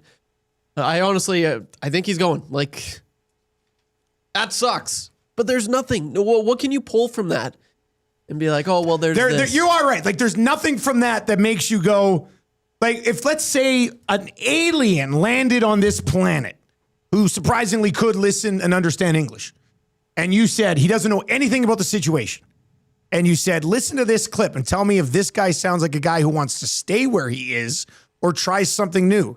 The alien's going to be like, he's going to go and try something new. That's what's going to happen. He does not seem very committal to the current place. Like, you're right. There's nothing from that makes you go, oh yeah, he's very interested in getting something done before camp. Yeah. This text unsigned, it's called negotiations. He can't show that he wants to be here when he's trying to get the best deal possible. Plus, he wants management to prove they have a long-term plan. Okay, but here's the thing. What negotiation? The Oilers, I know it's rare to say this, but the Oilers can't negotiate with this guy. The Oilers, and I'm sure they're saying, hey, man, however much money you want, at whatever the term is, you think the Oilers are going to play hardball to the point where this dude's going to leave? I have a hard time believing that. Right. So a couple of notes. He did say, I have all the faith in this team in 25-26. He didn't say I have all the faith in the organization. In the future. He said, I have all faith in this team for 25-26. Yeah. He also said that he's focused on the year. He's not focused on the other stuff. The other stuff is the contract that the organization desperately is going to want you to sign. He said he's not focused on that. He also said that, I think it was near the end where he said, it'll be a feeling. There'll be a feeling. Vibes. Vibes. It's all what's based that on mean? vibes, yeah. You're going for a walk. I saw a butterfly. Oh, we should stay here now. Yeah. Like there's a sign. Well, that's a sign. That's a feeling. You wake up one day. Nope. You know what? Vibes, yeah. Now, once again, and I said this a couple of weeks ago, I'll come back around to it. If you were in his position and you got to become the biggest unrestricted free agent in the history of your respective sport, one shot, why wouldn't you go down that path?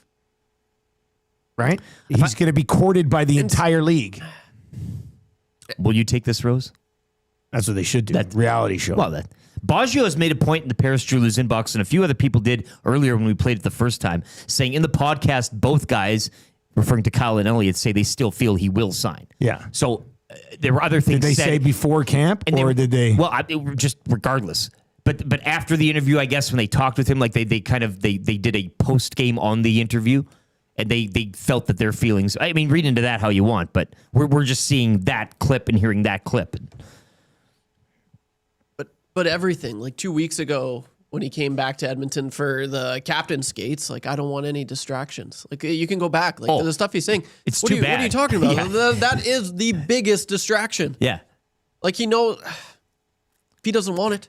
So the other thing that I thought is interesting, and is what we were talking about on the chance to have your own Otani jet. Yeah, the chance to just become the biggest free agent ever. He did say, what was the, I'm paraphrasing here, but he basically said, everything I've done in my entire career has led to this is prime. This point. You're prime, yeah. Now, and he said he's earned it, which he has. I sit there and go, okay, so everything you've done your entire career, it's put you in a spot to earn this. Would he be saying to earn a 3-year extension, or would it be to earn the opportunity to become the biggest UFA of all time? Very curious situation. It is a conversation that keeps on giving. I think we found text of the day. You can call it. Okay. J. Siggy Rocker. Paris Jewelers inbox 780-218-9999. If you want to take a swing at this, you got to get the Killers to play the home opener. That'll do it. Doesn't get any bigger than that. Gazzola right now is on this Killers train being a global phenomenon. And that's a pretty funny one. When we were leaving last night, my wife's like, yeah, they're okay.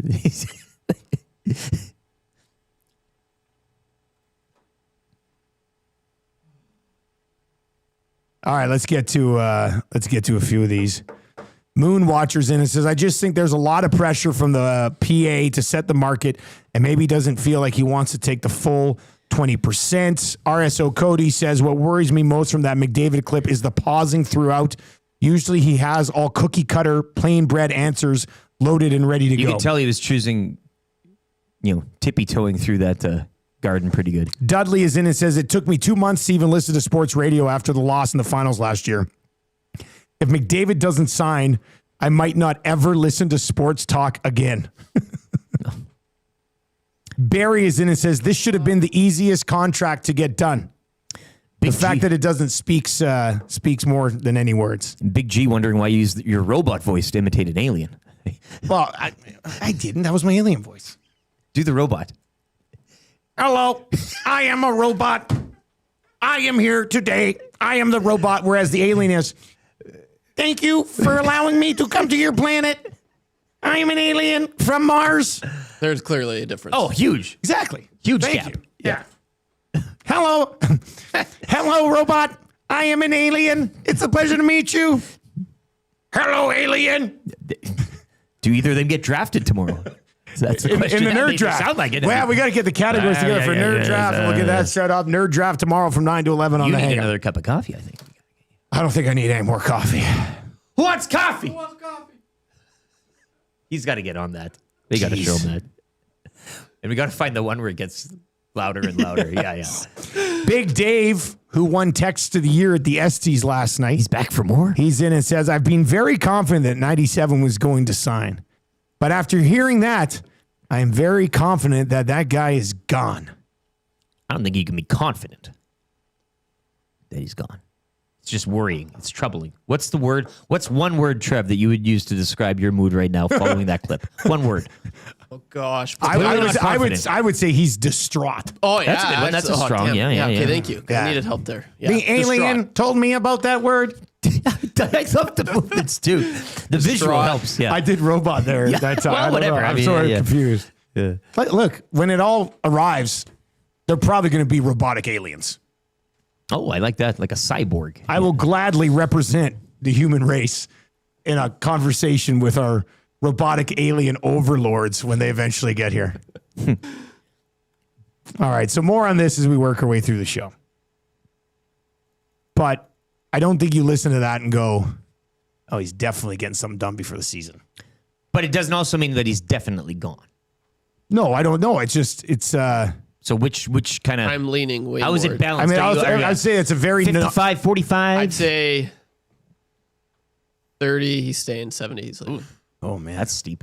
It was a very non-committal conversation. Yeah. I think we can all agree on that. You didn't sell me. The 7 o'clock hour at the Nielson Show is brought to you by GameSense. When gambling, set a budget before you play. Stay informed. Visit GameSenseAB.ca to learn how. Remember, if you gamble, use your game sense. The Nielsen Show is brought to you by Weiss Johnson. We are going to continue through the 8 o'clock hour right here on the simulcast over at 95.7 Cruise FM. If you are new to the show, you can text us anytime in the Paris Jewelers inbox. And we'll get to a bunch more reaction as we work our way through the show on this stuff with McDavid today. But it's good to have camp opening. Hot takes tomorrow, right? Calling hot takes tomorrow for sure. Oh, man. All right, we need somebody to play kind of easy trivia for Mr. Mike's. We are 10-0 in the FM era. Let's keep this thing rolling. 780-218-9999. If you'd like to play trivia today, text Trev right now. Probably say something nice to the poor guy. He's falling apart before our eyes. Let's get to the sports update. Brought to you by Windsor Plywood Leduc. Locally owned and operated, serving Leduc and the surrounding area since 1993. Doors, flooring, baseboards, and of course, plywood. Go see the knowledgeable staff at Windsor Plywood Leduc. Trev, can you still push the button? You're okay to still push the button? Okay, let's get to the update. Yeah.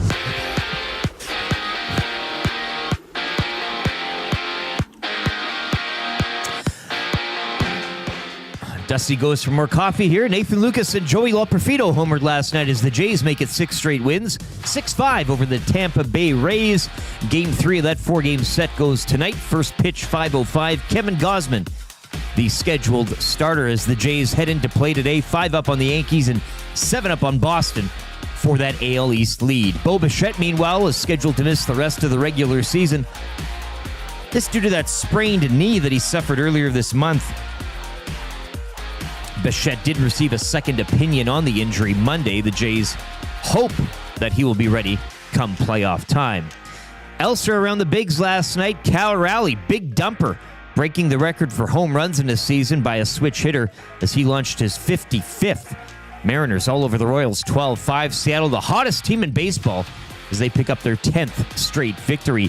Shohei Ohtani, meanwhile, continues to rewrite record books. He created his own 50-for-50 club, becoming the first player to record 50 strikeouts from the bump and 50 home runs in a season. The Edmonton Oilers releasing their 55-man roster yesterday ahead of main camp. Conor McDavid was on it.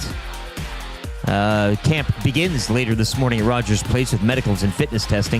The 8-game preseason schedule, that begins Sunday with a split squad game against the Flames. Club will also face the Jets, the Kraken, and Vancouver in home and away games prior to the start of the regular season. Sports Update is brought to you by Windsor Plywood Leduc, locally owned and operated, serving Leduc and the surrounding area since '93. Doors, flooring, baseboards, and of course, plywood. Go see the knowledgeable staff at Windsor Plywood Leduc.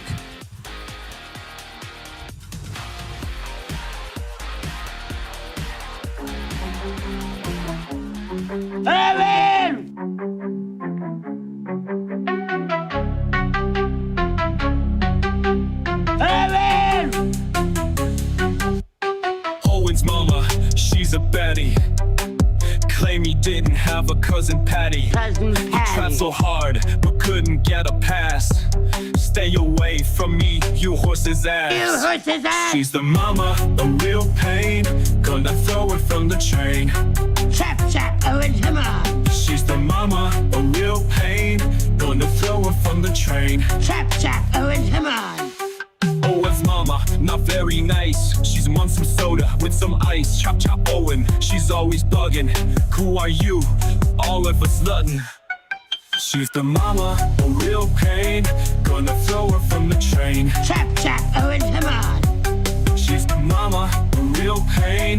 Gonna throw her from the train. Chap, chap, Owen, come on. Owen's mama, banged her butt, don't want salt on her nuts. Owen's mama, got no spouse, there's a murderer in the house. She's the mama, a real pain, gonna throw her from the train. Chap, chap, Owen, come on. She's the mama, a real pain, gonna throw her from the train.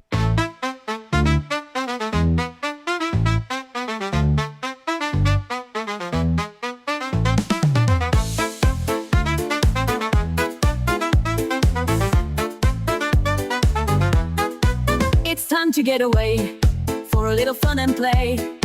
So fly and stay with the ESTY. Come to Mexico for a lot of fun. Come to Mexico for a little sun. Come to Mexico to get some rest. Come to Mexico, it's gonna be the best.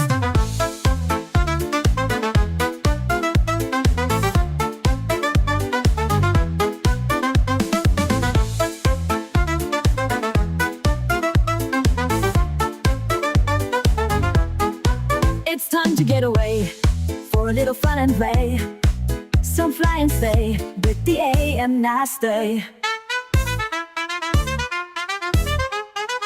Come to Mexico for a lot of fun. Come to Mexico for a little sun. Come to Mexico to get some rest. Come to Mexico, it's gonna be the best.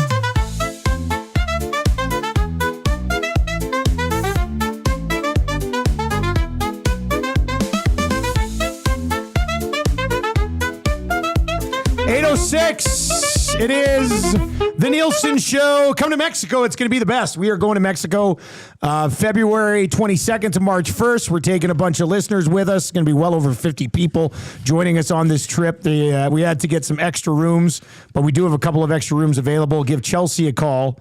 She was at the Esties yesterday. She's great. But give Chelsea a call. Where's her number? What's going on here? You want it? Oh, it's right here in front of me. 780-970-4834. It is the Nielsen Show. We are brought to you by Weiss Johnson. Weiss Johnson. Whoa. You don't got the whistle today, but the whistles. I don't know if we need the whistle after this. After last, I don't need that whistle right now. Okay. I will say that. Yeah. Weiss Johnson, Edmonton's trained home comfort specialist for nearly 50 years. For all of your furnace, air conditioning, and heat pump needs, nobody better. Best in the biz, www.weiss-johnson.com. And of course, the 8 o'clock hour of the show is brought to you by GD Liquidators. GD Liquidators, auctions and appraisals. Edmonton's one-stop shop for new and used warehouse, office, industrial items for almost 40 years. Do not miss their monthly online auctions. www.gdliquidators.com. Canadian-owned and operated. Make them your first call. Bunch of good dudes over at GD Liquidators. So yeah, go see them if you're looking for any of that office supplies, office, warehouse, industrial items. They've got a bunch over there. Okay, so we have to spin the wheel today for draft order for tomorrow's Nerd Draft. We got some business to take care of there. We've got a pretty busy third hour.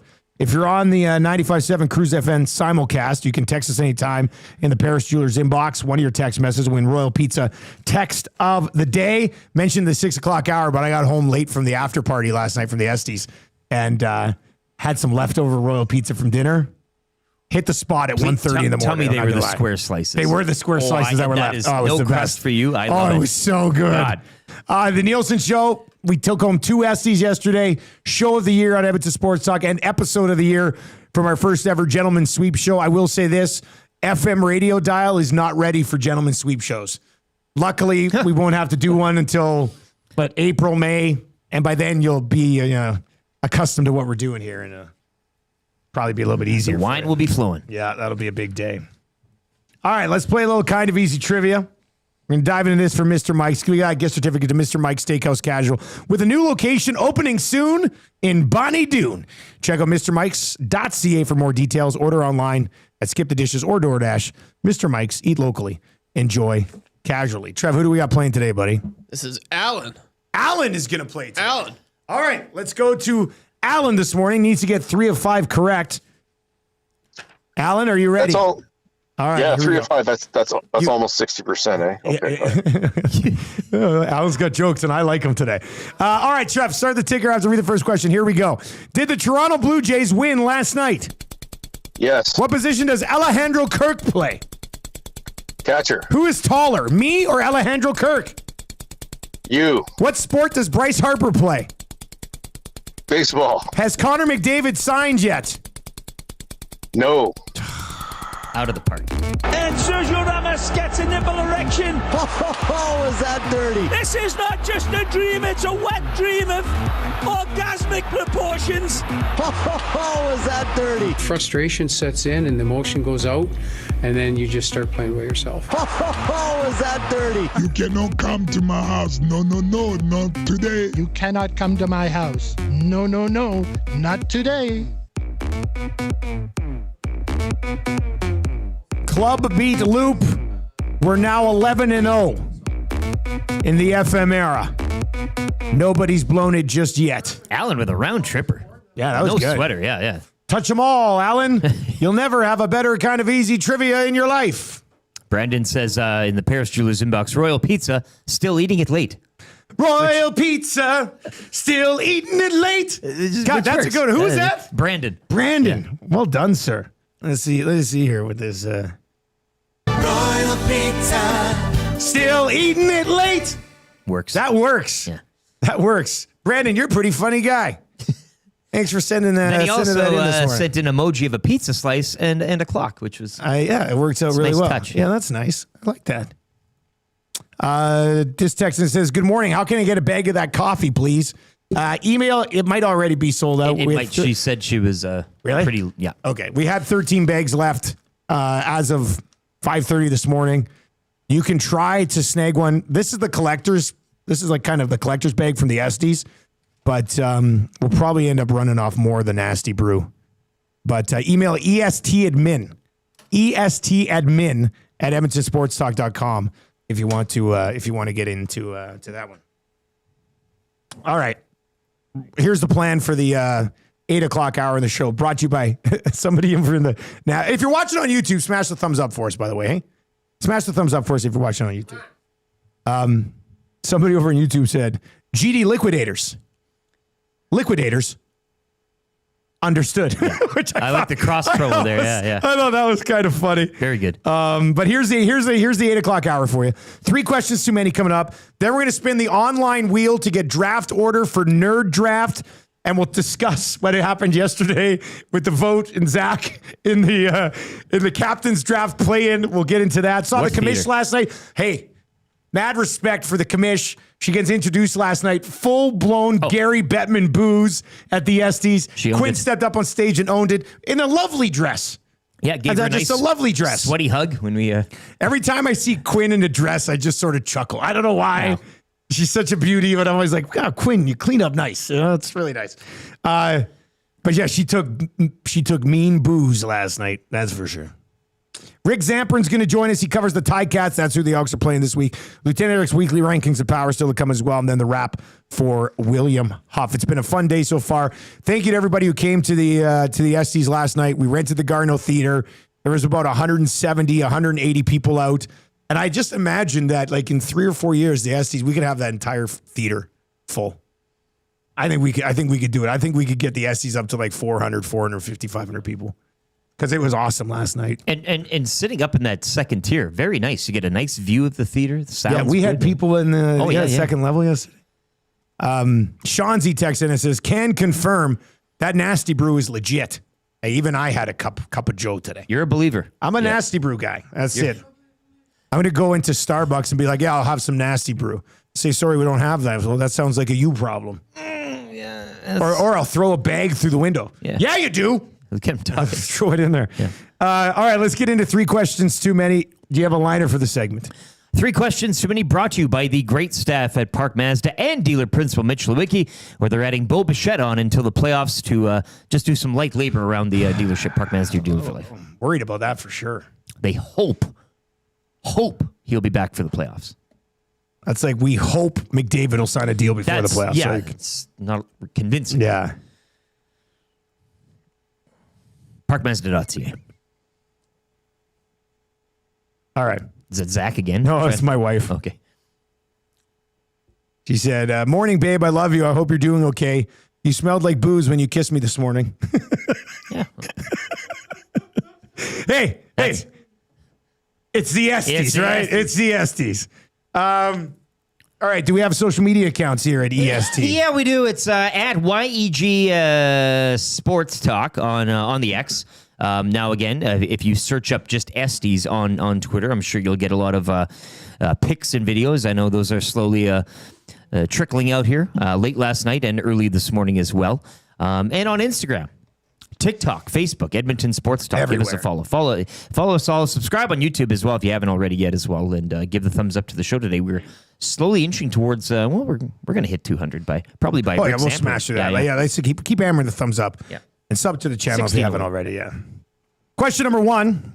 What is one thing that you guys would like to add to next year's Esties?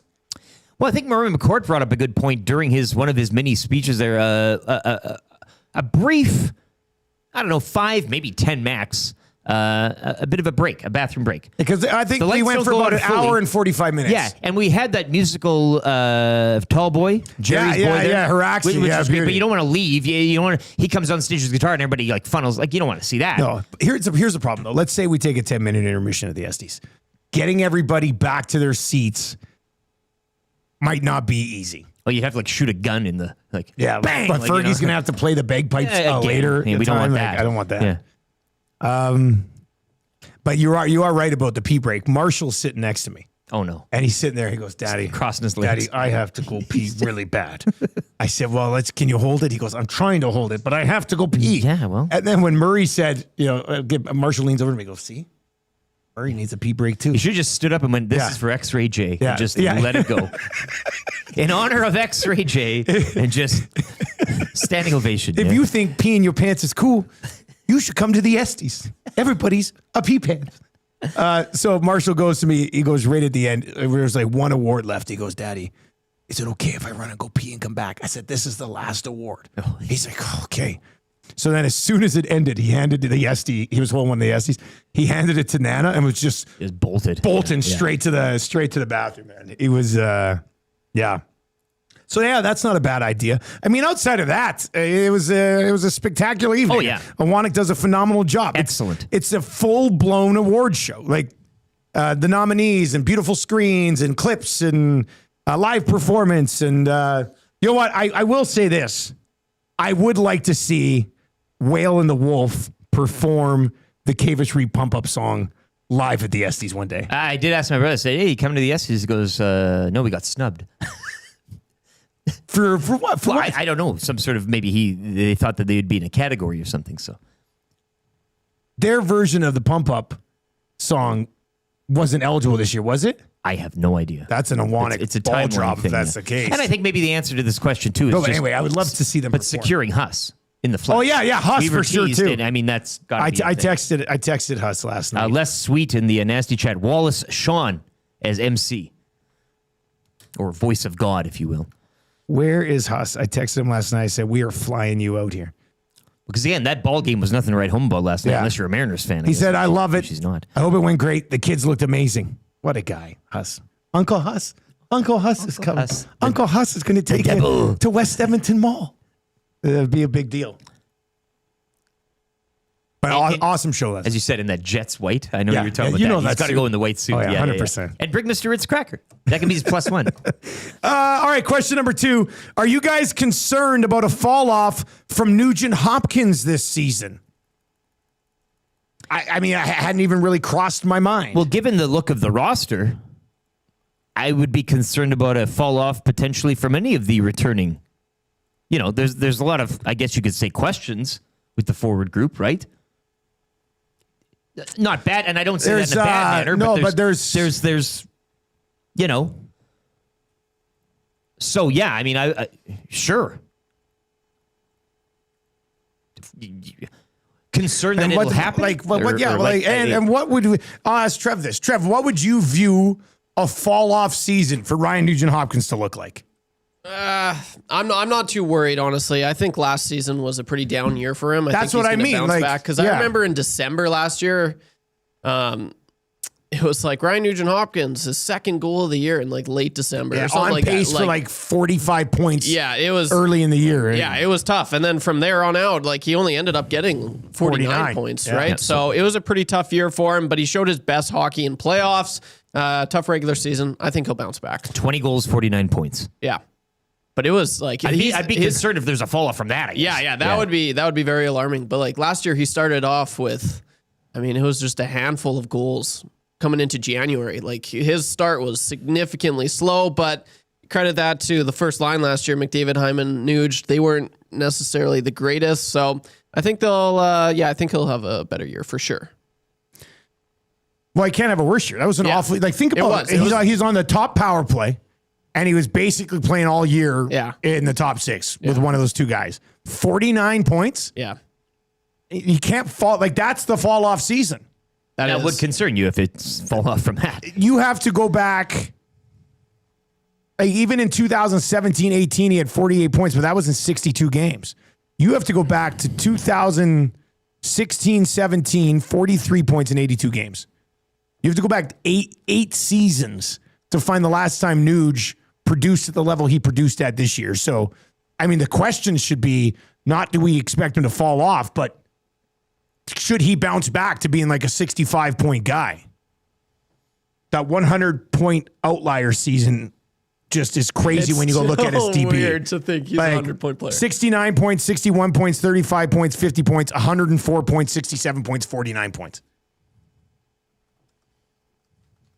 I mean, Nuge has got to be a 60-point guy. He's got to be an automatic 60-point guy if you're going to be playing on that power play. Have to be. You look what he did in the playoffs last year. 22 games played, 20 points.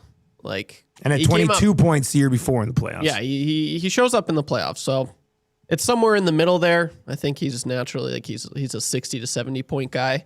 But yeah, I'd be pretty happy with a 60-point season. All right, question number 3. Are you guys very adamant on having the first overall pick in tomorrow's nerd draft? I am. Yeah? I am. I think there's a... I am. I think the given the nature of these drafts, since it is Snake, I mean, sometimes you don't mind going fourth, given the fact that you get those back-to-backs, and if it is deep. But you're viewing this as a Wayne Gretzky draft where there's like one clear-cut I do first? think I identify one. You've won back-to-back drafts here. I'm going for 3 in a row. Unbelievable. It is unbelievable. Yeah. But yeah, I to answer the question, yes, I would love the first in this one. I think I would also like first overall pick in this thing. We're going to spin the wheel here in just a moment. Yeah, so earlier in the week, a play-in draft was conducted with 3 people who want to be moved up, promoted to the main draft tomorrow. It was a draft of captains. Somehow, one of the guys got got Messier and Gretzky. I got like 60% of the vote. It's a complete, and we will not know who it is until they walk into the draft tomorrow. I will say this. I will be stunned if that's not Reed Wilkins. Absolutely. When the glass shatters, that's... So... My God, that's Wilkins. Yesterday, Matt and I in the log shop, we dish out these captains' teams because they did a captain draft. And we're going over them, and Zach comes in. And we did not know who was who. We were trying to guess who was who. Zach comes in, writes down a couple of things, and comes over and hands me this note. And it's got 2 corrections on Team 3's draft list. And I'm looking at it, I'm like, Zach, are you correcting things on your own drafts to try to, like... Because why would you want to correct on a team you're going up against? That doesn't add up. He's just like, no. It's just things that need to be pointed out. Well, and then Maddie's on Instagram looking at, because you can see who votes for what on Instagram, and the Edmonton Sports Talk Instagram account has voted for Team 3. And we're like, wait a second. Did Zach also go on Instagram and use the station account to vote for his team? Didn't cover his tracks. And then Zach texts me and goes, just nullify the vote then. And Zach's on full-blown meltdown around the office yesterday. Redo. We're trying to be like, oh, who's what? And Zach is so clearly making it out that he was Team 3. And Team 3 is not going to advance. Team 2 is not going to advance. So assuming Zach's Team 3, it's either Benny or Reed who are going to be joining us tomorrow on the nerd draft, which will be taking place during the hangout. Today's hangout, Brent Myers is going to be in with Belzy and Tommy. It should be a good one. But tomorrow it'll be bird draft. And it'll be myself. Nerd draft. Oh, yeah, nerd draft. Myself. Turd. Lieutenant Eric, Tommy Gazzola, and then whoever wins this draft in. A draft turd. That'd be St. Mysteries. Like worst car. Like the Dingmobile. Draft of turds. Hey. All right, Trev, do we have the wheel? Wheel is ready. All right, so the wheel is up. Is the wheel just? Well, we'll find out. All right, so here's how we do it. Let's do a quick reset for any of you FMers. We spin this wheel. Whoever is spun first will have first pick of which pick they want. So they can take first pick, they can take the 4 or 5 swing, or they can choose which seat they want, but usually people use this on picks. And then we'll spin again. That person will get to pick second where they want to go, and so on and so forth. I think the seat stuff has kind of taken a backseat, pun intended, given the new studio. New layout, yeah. The other one was a little more I agree with that. situational. I agree with that. Yeah. All right, should we spin this wheel? Yes, we shall. I don't want to put too much on it because we're all very talented drafters. But this is a significant advantage, I think, if you have this first overall pick. We're spinning for one. This is for one. We're spinning for one. All right, Trev, which side, whereabouts is the little arrow? Like, it's on the right. Okay, so on the right side, if you're watching on YouTube, you can see it. Sorry. I will describe this on the, if everybody listening on the radio and everything. We have Dusty, we have Thomas, we have Lieutenant Eric, and we have TBD, bruh. Okay, here we go. Are you ready? Spin that wheel. Come on.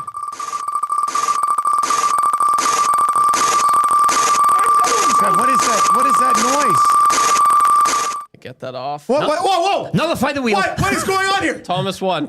I don't know where that. I refuse to believe it. Thomas won. Wait, I can bring did it we back. even see it? How do I mute this? We have a controversy here. Jeez, that got really loud. Sorry about that, guys. We spin the wheel. There close. it is. Before it stops, So close. Trev takes it away. Well, I wanted to get that. I didn't know what the audio was there.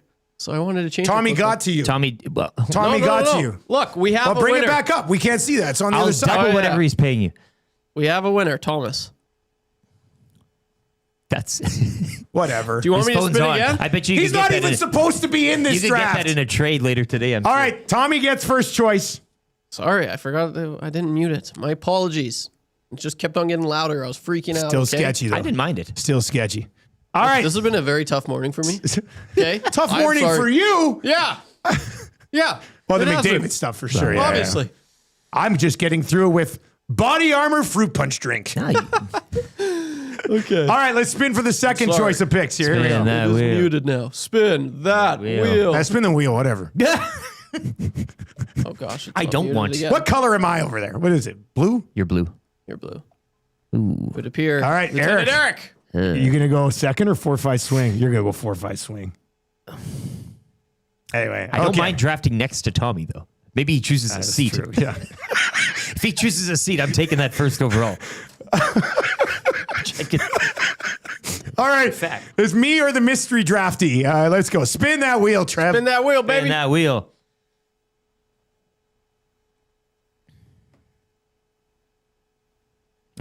Dusty. Okay. All right. Well, so the mystery. That's fair. Well, that actually works out well because That's then we fair. don't need to have them. yeah. They just kind of get You're right, whatever. So, all right. So Gazzola, who will be totally unprepared for this draft, will have first overall pick. Or choice of You know seat. what? I hope he actually screws up and takes Stefan Raquel, baby. And I look, I that's could the see him rolling controversy. in here Yes. and being all like, and yeah, how about this? Yeah. Stefan Urkel. Tommy, I think that'd be a great pick. You should totally take Stefan Urkel. Here. Because he's still technically a nerd, but he's also a cool dude. Urkel, no matter what, right? You should slip him a note today. All right. That's good. It's going to be fun. That's going to be fun. Oh, yeah. We are looking forward to this tomorrow. It'll be live on the Hangout from 9 to 11. Commissioner Quinn Phillips presiding and Matthew Awanik setting it up with the pregame show and everything. Need categories. Yeah. Well, We'll you know do what? that in Somewhere in that recycling bin are our shows from Monday, our notes from Monday, in which a rough we draft. had. Remember, we had a lot of great suggestions. Yeah. So we'll put together the categories, and I'm interested to see. It's got to be Reed. Can you imagine if Benny walks in there tomorrow? My God. We don't know. If you're watching over on YouTube today, smash the thumbs up for your guys. We would appreciate that. Where are we? Changing 200? Let's go. Changing 200. All right, Lieutenant Eric's weekly rankings of power are coming up. We're going to continue to get you ready for the Elks and the Ticats. Rick Zamperin, who covers the Ticats, he's going to join us coming up. We're going to dive into that a little bit. We've got the wrap for William Huff as well. And Nerd Draft is going to be a full-out war tomorrow between Commish and Tommy. They like to go back and forth on stuff. Brother-sister relationship there. It's going to get spicy. The 8 o'clock hour on the Nielson Show is brought to you by GD Liquidators. And, of course, the Nielson Show is presented to you by our partners over at Weiss Johnson. Weiss Johnson. Whoa. Let's get to a sports update right now with LTE, brought to you by the Garrison Memorial Golf and Curling Club. Accepting registration now for Thursday night men's curling league. Plus, if you book your bond spiel at the Garrison for the upcoming season, you get free ice rental with the purchase of the buffet dinner. Boom. Gotta love that. Visit egmgolf.com. Here's the update.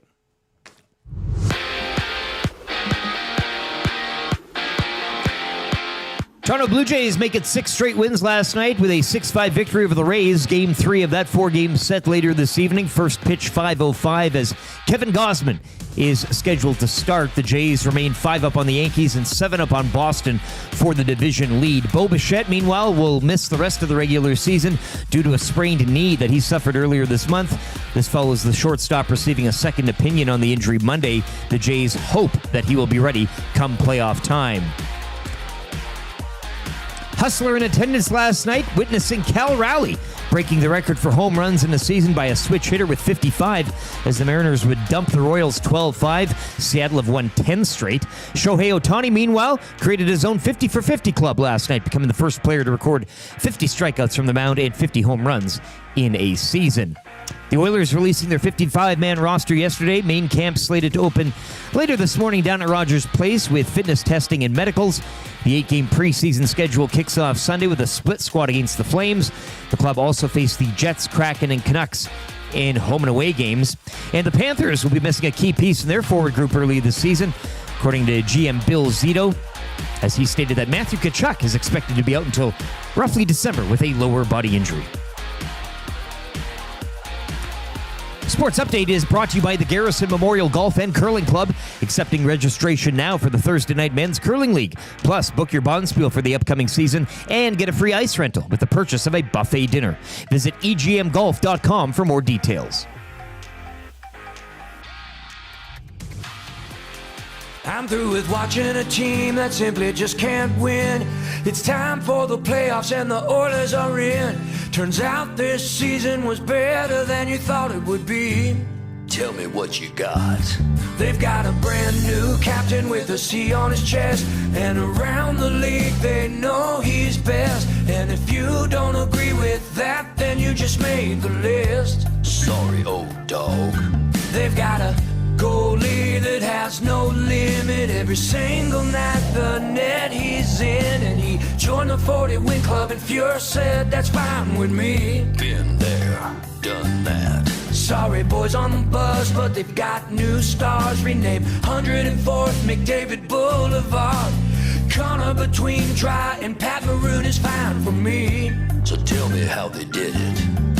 They made a trade some thought was lame, but they picked up Lawson for what's his name. Cause we all just wanna watch the playoffs and be down on white when the shirts come off. The girls ain't easy and the drugs aren't cheap. Can't go to the game, ticket price is too steep. So we'll hang out at the coolest bars and drive around with flags on our cars. Every bandwagon fan gonna play this song and cheer for Pisani cause they don't know he's gone.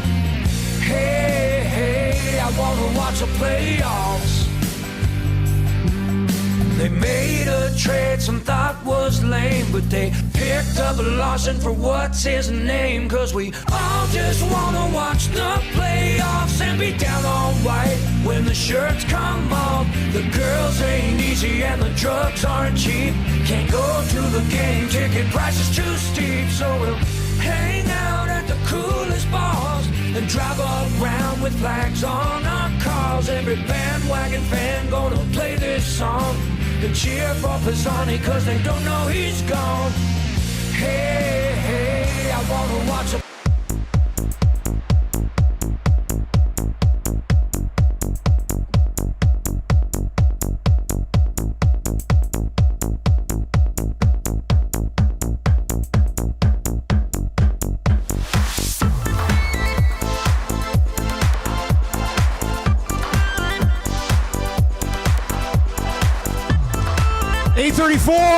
on the Nielson Show, brought to you by Weiss Johnson. Weiss Johnson.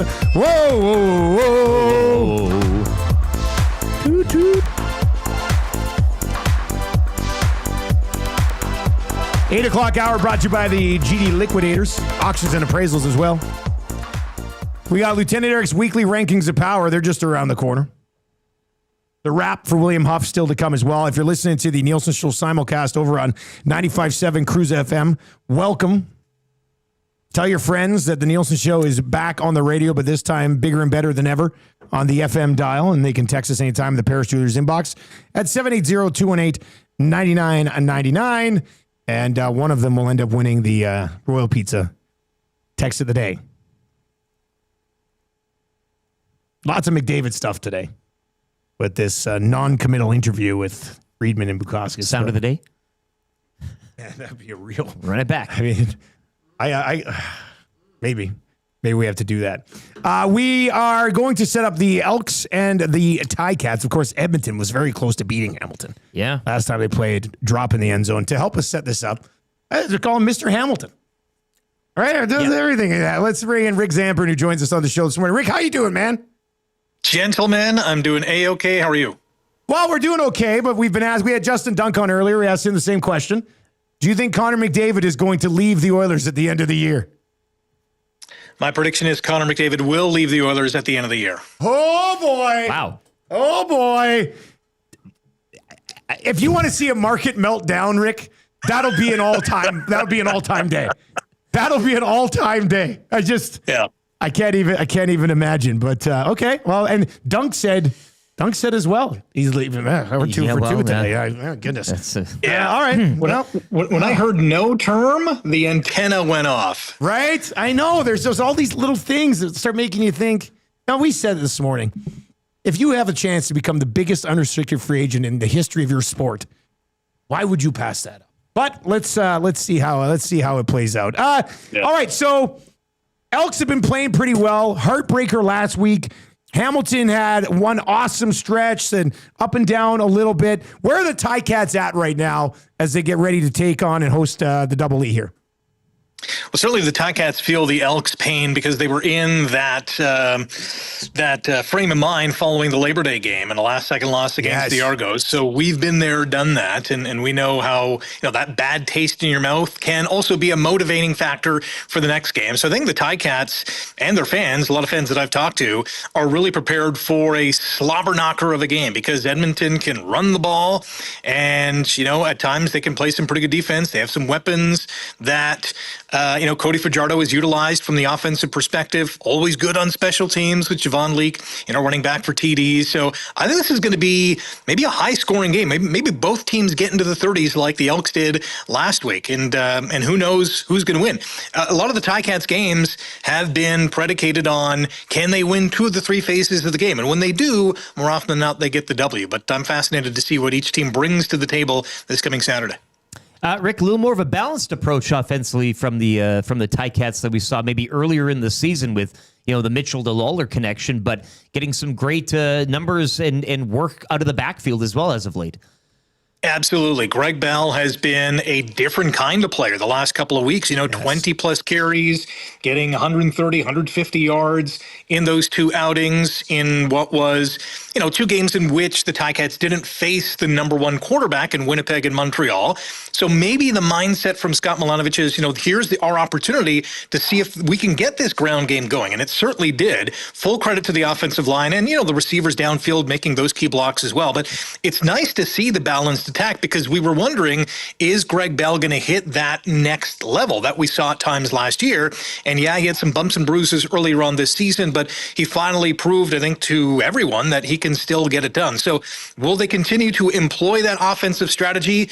I would think so if it's going to work. If you're going to get 5, 6, 7 yards from Greg Bell on first down, there's no doubt about it. You're going to keep going to that well. But, Milanovich loves to throw the football. Bo Levi obviously loves to throw the football. They have some, a bevy of targets that can get the job done in crunch time and especially in the red zone. So I'm intrigued at what the game plan is going to be versus Edmonton.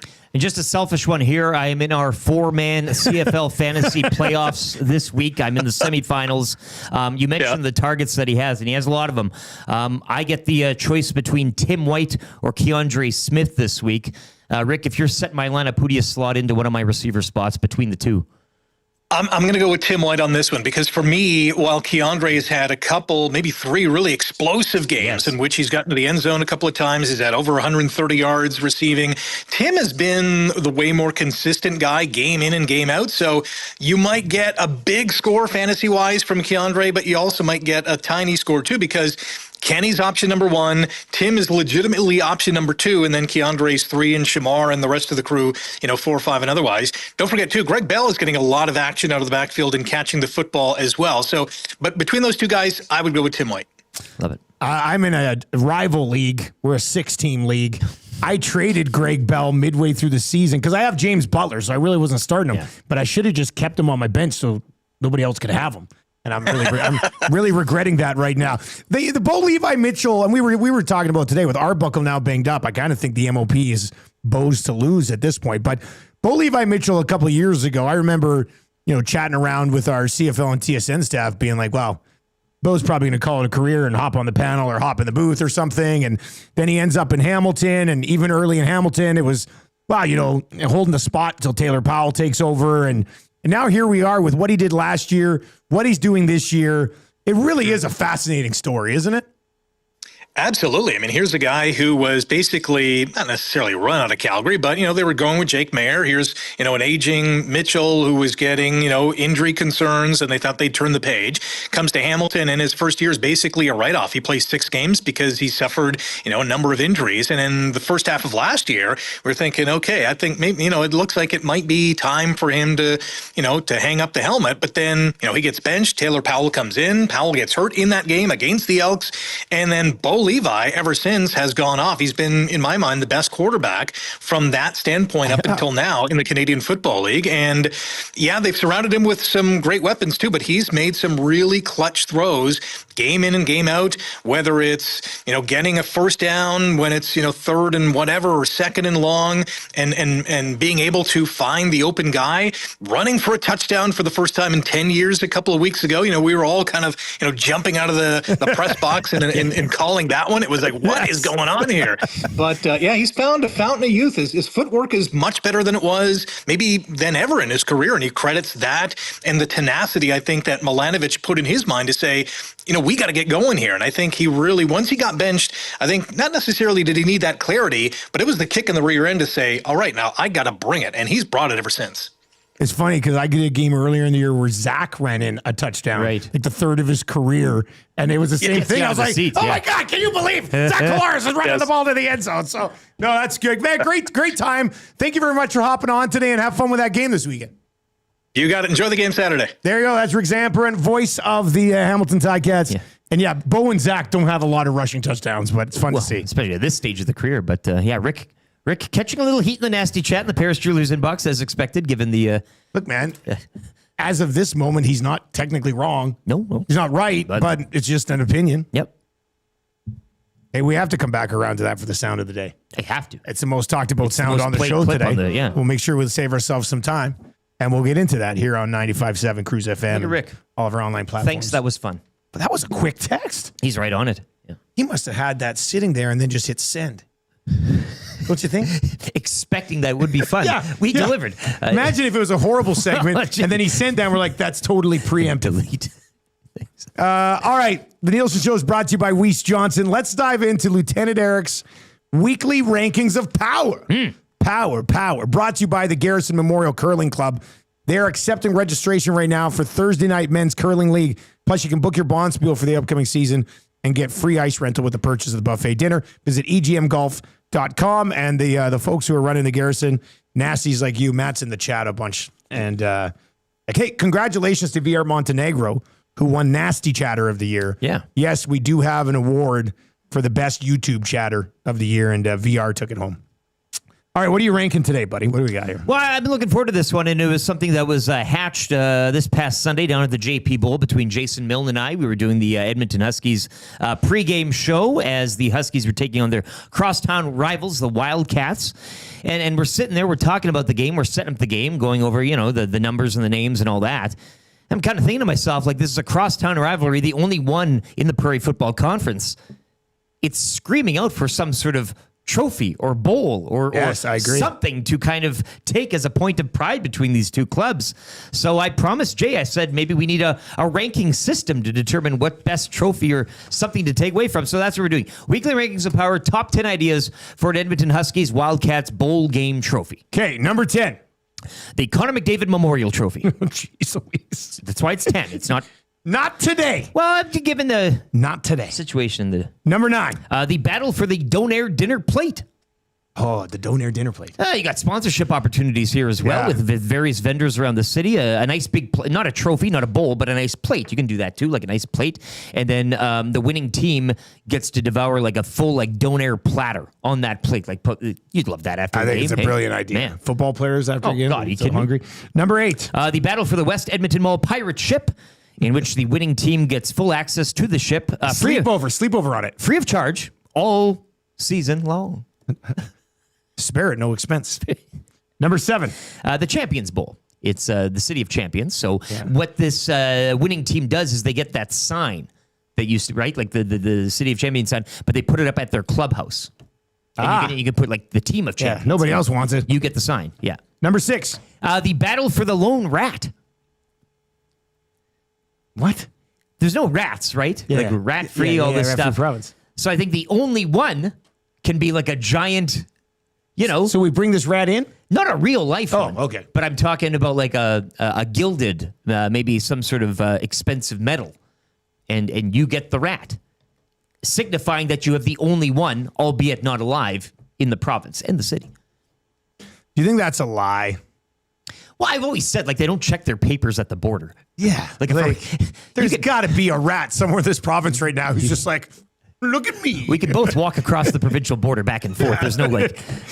Anyway, number 5. War of the River Queen. Of course, wow. the boat on the river, and these two teams somewhat separated by the river in terms of territorial rights. So once again, you could get that boat and the river free of charge all season long. And maybe you dye the river the team color. Like they could... Oh, that would be cool. Like they do in Boston for the... Number 4. The battle for the Talus Balls. Oh, definitely. Of course, it's our favorite statue here in the city. You could have like a miniature one and you get the balls. It's just a bunch of little balls. We have balls. Yeah. You could have a lot of fun with that. Number 3. The Green Onion Cake Cup. Because those are very popular. They're a popular thing. Originated here. Something the winning team gets to eat for free green onion cakes all season long. Number 2. Battle for the Gilded Pierogi. The Gilded Pierogi. The Gilded Pierogi. The Gilded Pierogi Bowl. And you get the trophy. It's a giant pierogi or a bowl, and then the team eats pierogies out of it or something along those lines. That's something having one. to do with pierogi. Pierogi. Oh, oh, oh, oh. You're trying to come for that sound of the day here. Pierogi. I can nip it here. Oh, oh, oh, oh. All right, number one. The number one of the top ideas for an Edmonton Huskies Wildcats Bowl game trophy, the Dogs and Cats Bowl, a large water dish that the winning team drinks out of on all fours post-game. Because it's Huskies and why? And they go up. You have to pretend to be a dog. In front of the other, or a cat, whatever. Yeah, whatever you want. Yeah. And you can do whatever you want nowadays. You want to be a dog, you can be a dog. All season. You want to be a cat, you can be a cat. All right, there you go. But that would be fun to build that game up. Like that, yeah, because it's lore, it's tradition, and then teams could try stealing it if they don't have all that stuff. It's great. That's Lieutenant Eric's weekly Rankings of Power, brought to you by the Garrison Memorial Curling Club. All right, let's dive into the wrap for William Huff. If you want your place to look as good as ours, and last time I checked, our place looks awesome. Shout out to Tube Socks, who designed all these logos, and then Bruce and the team of William Huff put them on the walls for us. Tube Socks was inducted onto the beauty list yesterday. Beauty list started at $12.60. Well deserved. Actually, technically, the beauty list started at Rock 97.9 in Fort Mac.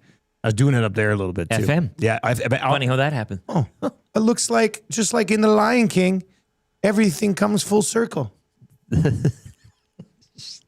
Maybe, I don't know. It's been a long morning after the... You're doing you should get an Esty for today. Technically... You actually, first day after the Esties 2025, you're already in the running for 2026. The gutsiest performance. I'd say so.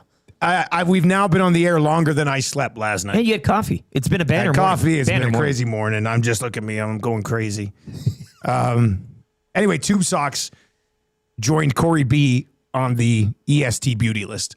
It's like a lifetime achievement award for a nasty that we give out at the Esties. And love you, Tube Socks. And thanks for all your help here at EST, man. Very well deserved. Anyway, huge standing O for Tube Socks. Well, I mean, as should be. Absolute. But if you're looking to get anything, any signage, anything wrapped, WilliamHuff.com. And what did you guys learn today? What did we learn? You want to go, Trev? I learned that you're with 30-70 right now, correct? Yeah. That number hasn't moved. Trev, I'm going to give you a hug after the show. No, thank you. I'll give you one too. Give hug a Trev. I mean, we haven't, I mean, we haven't learned for a fact that Conor McDavid is leaving. But I feel like it's safe to say we have learned that he is seriously tempted of the idea of testing free agency. We learned it. Yeah, I think we did. You can't tell me otherwise. Yeah, I mean, he couldn't deny that. No. I mean, that's what he's talking about. He goes, all the opportunity I've earned and stuff. Which is kind of a swift kick in the nuts, if I'm not going to lie. Are you okay if we play it for sound of the day? I'm going to take off my headset. But you can play it. What'd you learn today? I learned that Tommy got the first overall pick in a draft that he shouldn't even be in because he should have been relegated in the last draft. I've learned that we have not yet determined the categories for the nerd draft tomorrow. No, but we'll sit down after. Loose-based, yeah. How about we meet in the boardroom? Can you send me a schedule? Calendar schedule? Schedule your calendar. Schedule a calendar. I'm a busy guy. All right, let's get to your stupid sound of the day. Here's Conor McDavid likely setting up the fact that he's going to leave town. How are you feeling, Conor, just about everything? I mean, obviously, it's been the same questions the last few weeks about what you're thinking and what could be coming. How do you feel about it all? I feel good. I feel focused on the year. My body feels good. I'm excited to get going, excited to get camp going and getting into the routine of things. And as far as all that other stuff goes, I'm not focused on it. It's playing is the easy part. So we're getting to the easy part here. Business before pleasure. Like, has anything changed? Should we be prepared for a signing in the near future or anything? Nothing's changed as of now. As I said all along, I've said since June, I'm going to take my time with it, and I still intend to do that. And it's a big decision. It's not something I take lightly or my family takes lightly. Everything in my life's been building to be here and be in this position and be in this moment, and it's not something that just gonna dream up and decide. I'm gonna think it over, and we have been, and we'll continue to do so. I admit I'm surprised. Like, I thought we'd get here and there would be something. Should I be surprised? Like, am I wrong? Or is anybody who's surprised wrong to be surprised? No, I don't think so. I think everybody's entitled to think whatever they want. I think people just kind of assumed that things were going to happen, and it just goes to show that not everybody knows exactly what's going on. My wife and I obviously love being here in Edmonton, and we have every intention, as I said, to win here in Edmonton, and have all the faith in the world in this 25-26 season, and beyond that still remains to be seen. We have time. We have all the it's our decision, basically. We've earned that. And we're going to take our time with it. I guess last one for me on this, Connor, is just what do you want to see? Like, when I'm sure you've told the Oilers, this is important to me. This is what gets me to commit for however long I decide to commit. What is that? Yeah, that's a good question. Truthfully, what do I need to see? I guess the answer is nothing. All the pieces are here for 25-26. It's going to be a feeling. It's going to be when the time's right, the moment's right. I think it'll just be a feeling. But as of right now, just excited to get the season going, really. Well, I think the one thing that we can take away from that is that it certainly won't be a distraction during the year. Oh, no. Not at all. Let's get to that fitness test. Like, I know he said a little while ago that, they've been through coaching changes. They've been through general manager changes. They've been through, slumps and, continue to play and play through that and not get distracted. But come on, man. You are Conor McDavid, and you might go into the season without a deal. Every single place you go, people are going to want to talk to you, and they're not going to want to talk about the 2 power play assists you had. They're going to want to talk about this situation. It is about to become the biggest distraction in Oilers history. And biggest story in the NHL. I've been saying all along, I think he gets something done, but now it's like, I'm not. Oh, Hernan Salas. Hernan Salas sounds like he's leaving. I'm officially worried. Oh, man. When you've lost the Latino Heat. No, they'll be having more on EST afternoons today from 1 until 3 I with can imagine. Hernan and Gager. The question is, do you give it one more go with him, or do you try and trade him? Not today, Trev. It's a long preseason. Not today. I want the biggest list. Not today. Let's get to your text of the day. We did not. I don't even think we read this on the air, but I made a note when it came in. Okay. If you're a Seinfeld guy, you'll get the reference. Text of the day is brought to you by. I saw this one. Did you know? Great. Yeah, this you is saw great. it, right? Yeah. So come on home, Royal Pizza. I was eating it late. We had Royal Pizza pre-Esties. I got home last night. I got dropped off in an Uber around, 1:30, and there was 2 slices of my big, thick meat lovers left. Square slices. I only had one. I left one, but I bet you HR Daddy took that down this morning. Just to spite me for staying out later than him and Nana. Like an anaconda. Yeah. This is a really good text from Scuba Steven today. Gonna get himself a gift certificate to Royal Pizza. Still making it great with excellent service, freshest ingredients for over 55 years. Order online today at www.royalpizza.ca or visit one of their 14 locations in the Edmonton area. I always hit up the one down in the Hamptons area, and they're quick and it's delicious. Edmonton, it's Frank Costanza. Morgan Wallen is here. Conor McDavid hasn't re-signed. The Oilers are dead. Call me back. Brilliant. Remember that? Who was dead? Who was dead on that Costanza call? George is dead. George is dead. I think because he Call left me his back. car there and Steinbrenner thought he was her. Yeah. Steinbrenner, it's Frank Costanza. George is dead. Call me Morgan back. Wallen is here. Morgan, like that. Morgan, that's such a good text. Edmonton, it's Frank Costanza. Morgan Wallen is here. Conor McDavid hasn't re-signed. The Oilers are dead. Call me back. Scuba Steven, congratulations, man. Congratulations. You have won the Royal Pizza text of the day. Royal Pizza. Still eating it late. I almost prefer that now. It's actually pretty catchy, too. Yeah, I think that's pretty good. All right. What do we got coming up on cruise here? Hey. I think we've got Our Lady Peace. Okay, old. Some people refer to them as OLP. Tommy Gazzola doesn't think they're as big as the Killers. But we'll get to that. Draft day tomorrow. We've got a boardroom meeting to set up categories. Can't wait. And Trevor, you love just sitting back and watching these drafts, right? Yeah. Season ticket. Definitely get my mind off things. Yeah. So, yeah. Trevor, look, man, it's not your fault. I know. It's not your fault, Trevor. I'm well aware it's not my fault, Trevor, but it sucks. Trevor, it's not your fault. Maybe it is. Do you even know what bit I'm doing right now? It's not your fault. Yeah, I do. Okay. Actually. And you were actually playing along perfectly. It's not your Because you kept talking. Trev, it's not your fault. Why am I drawing a blank? It's not your fault, Trev. Now, eventually, you're like, don't do this to me, man. And then you come give me a hug. Oh, what is this? I'll tell you this. It's not bad will hunting. Oh, yeah. Okay. It's good will hunting. Thank you.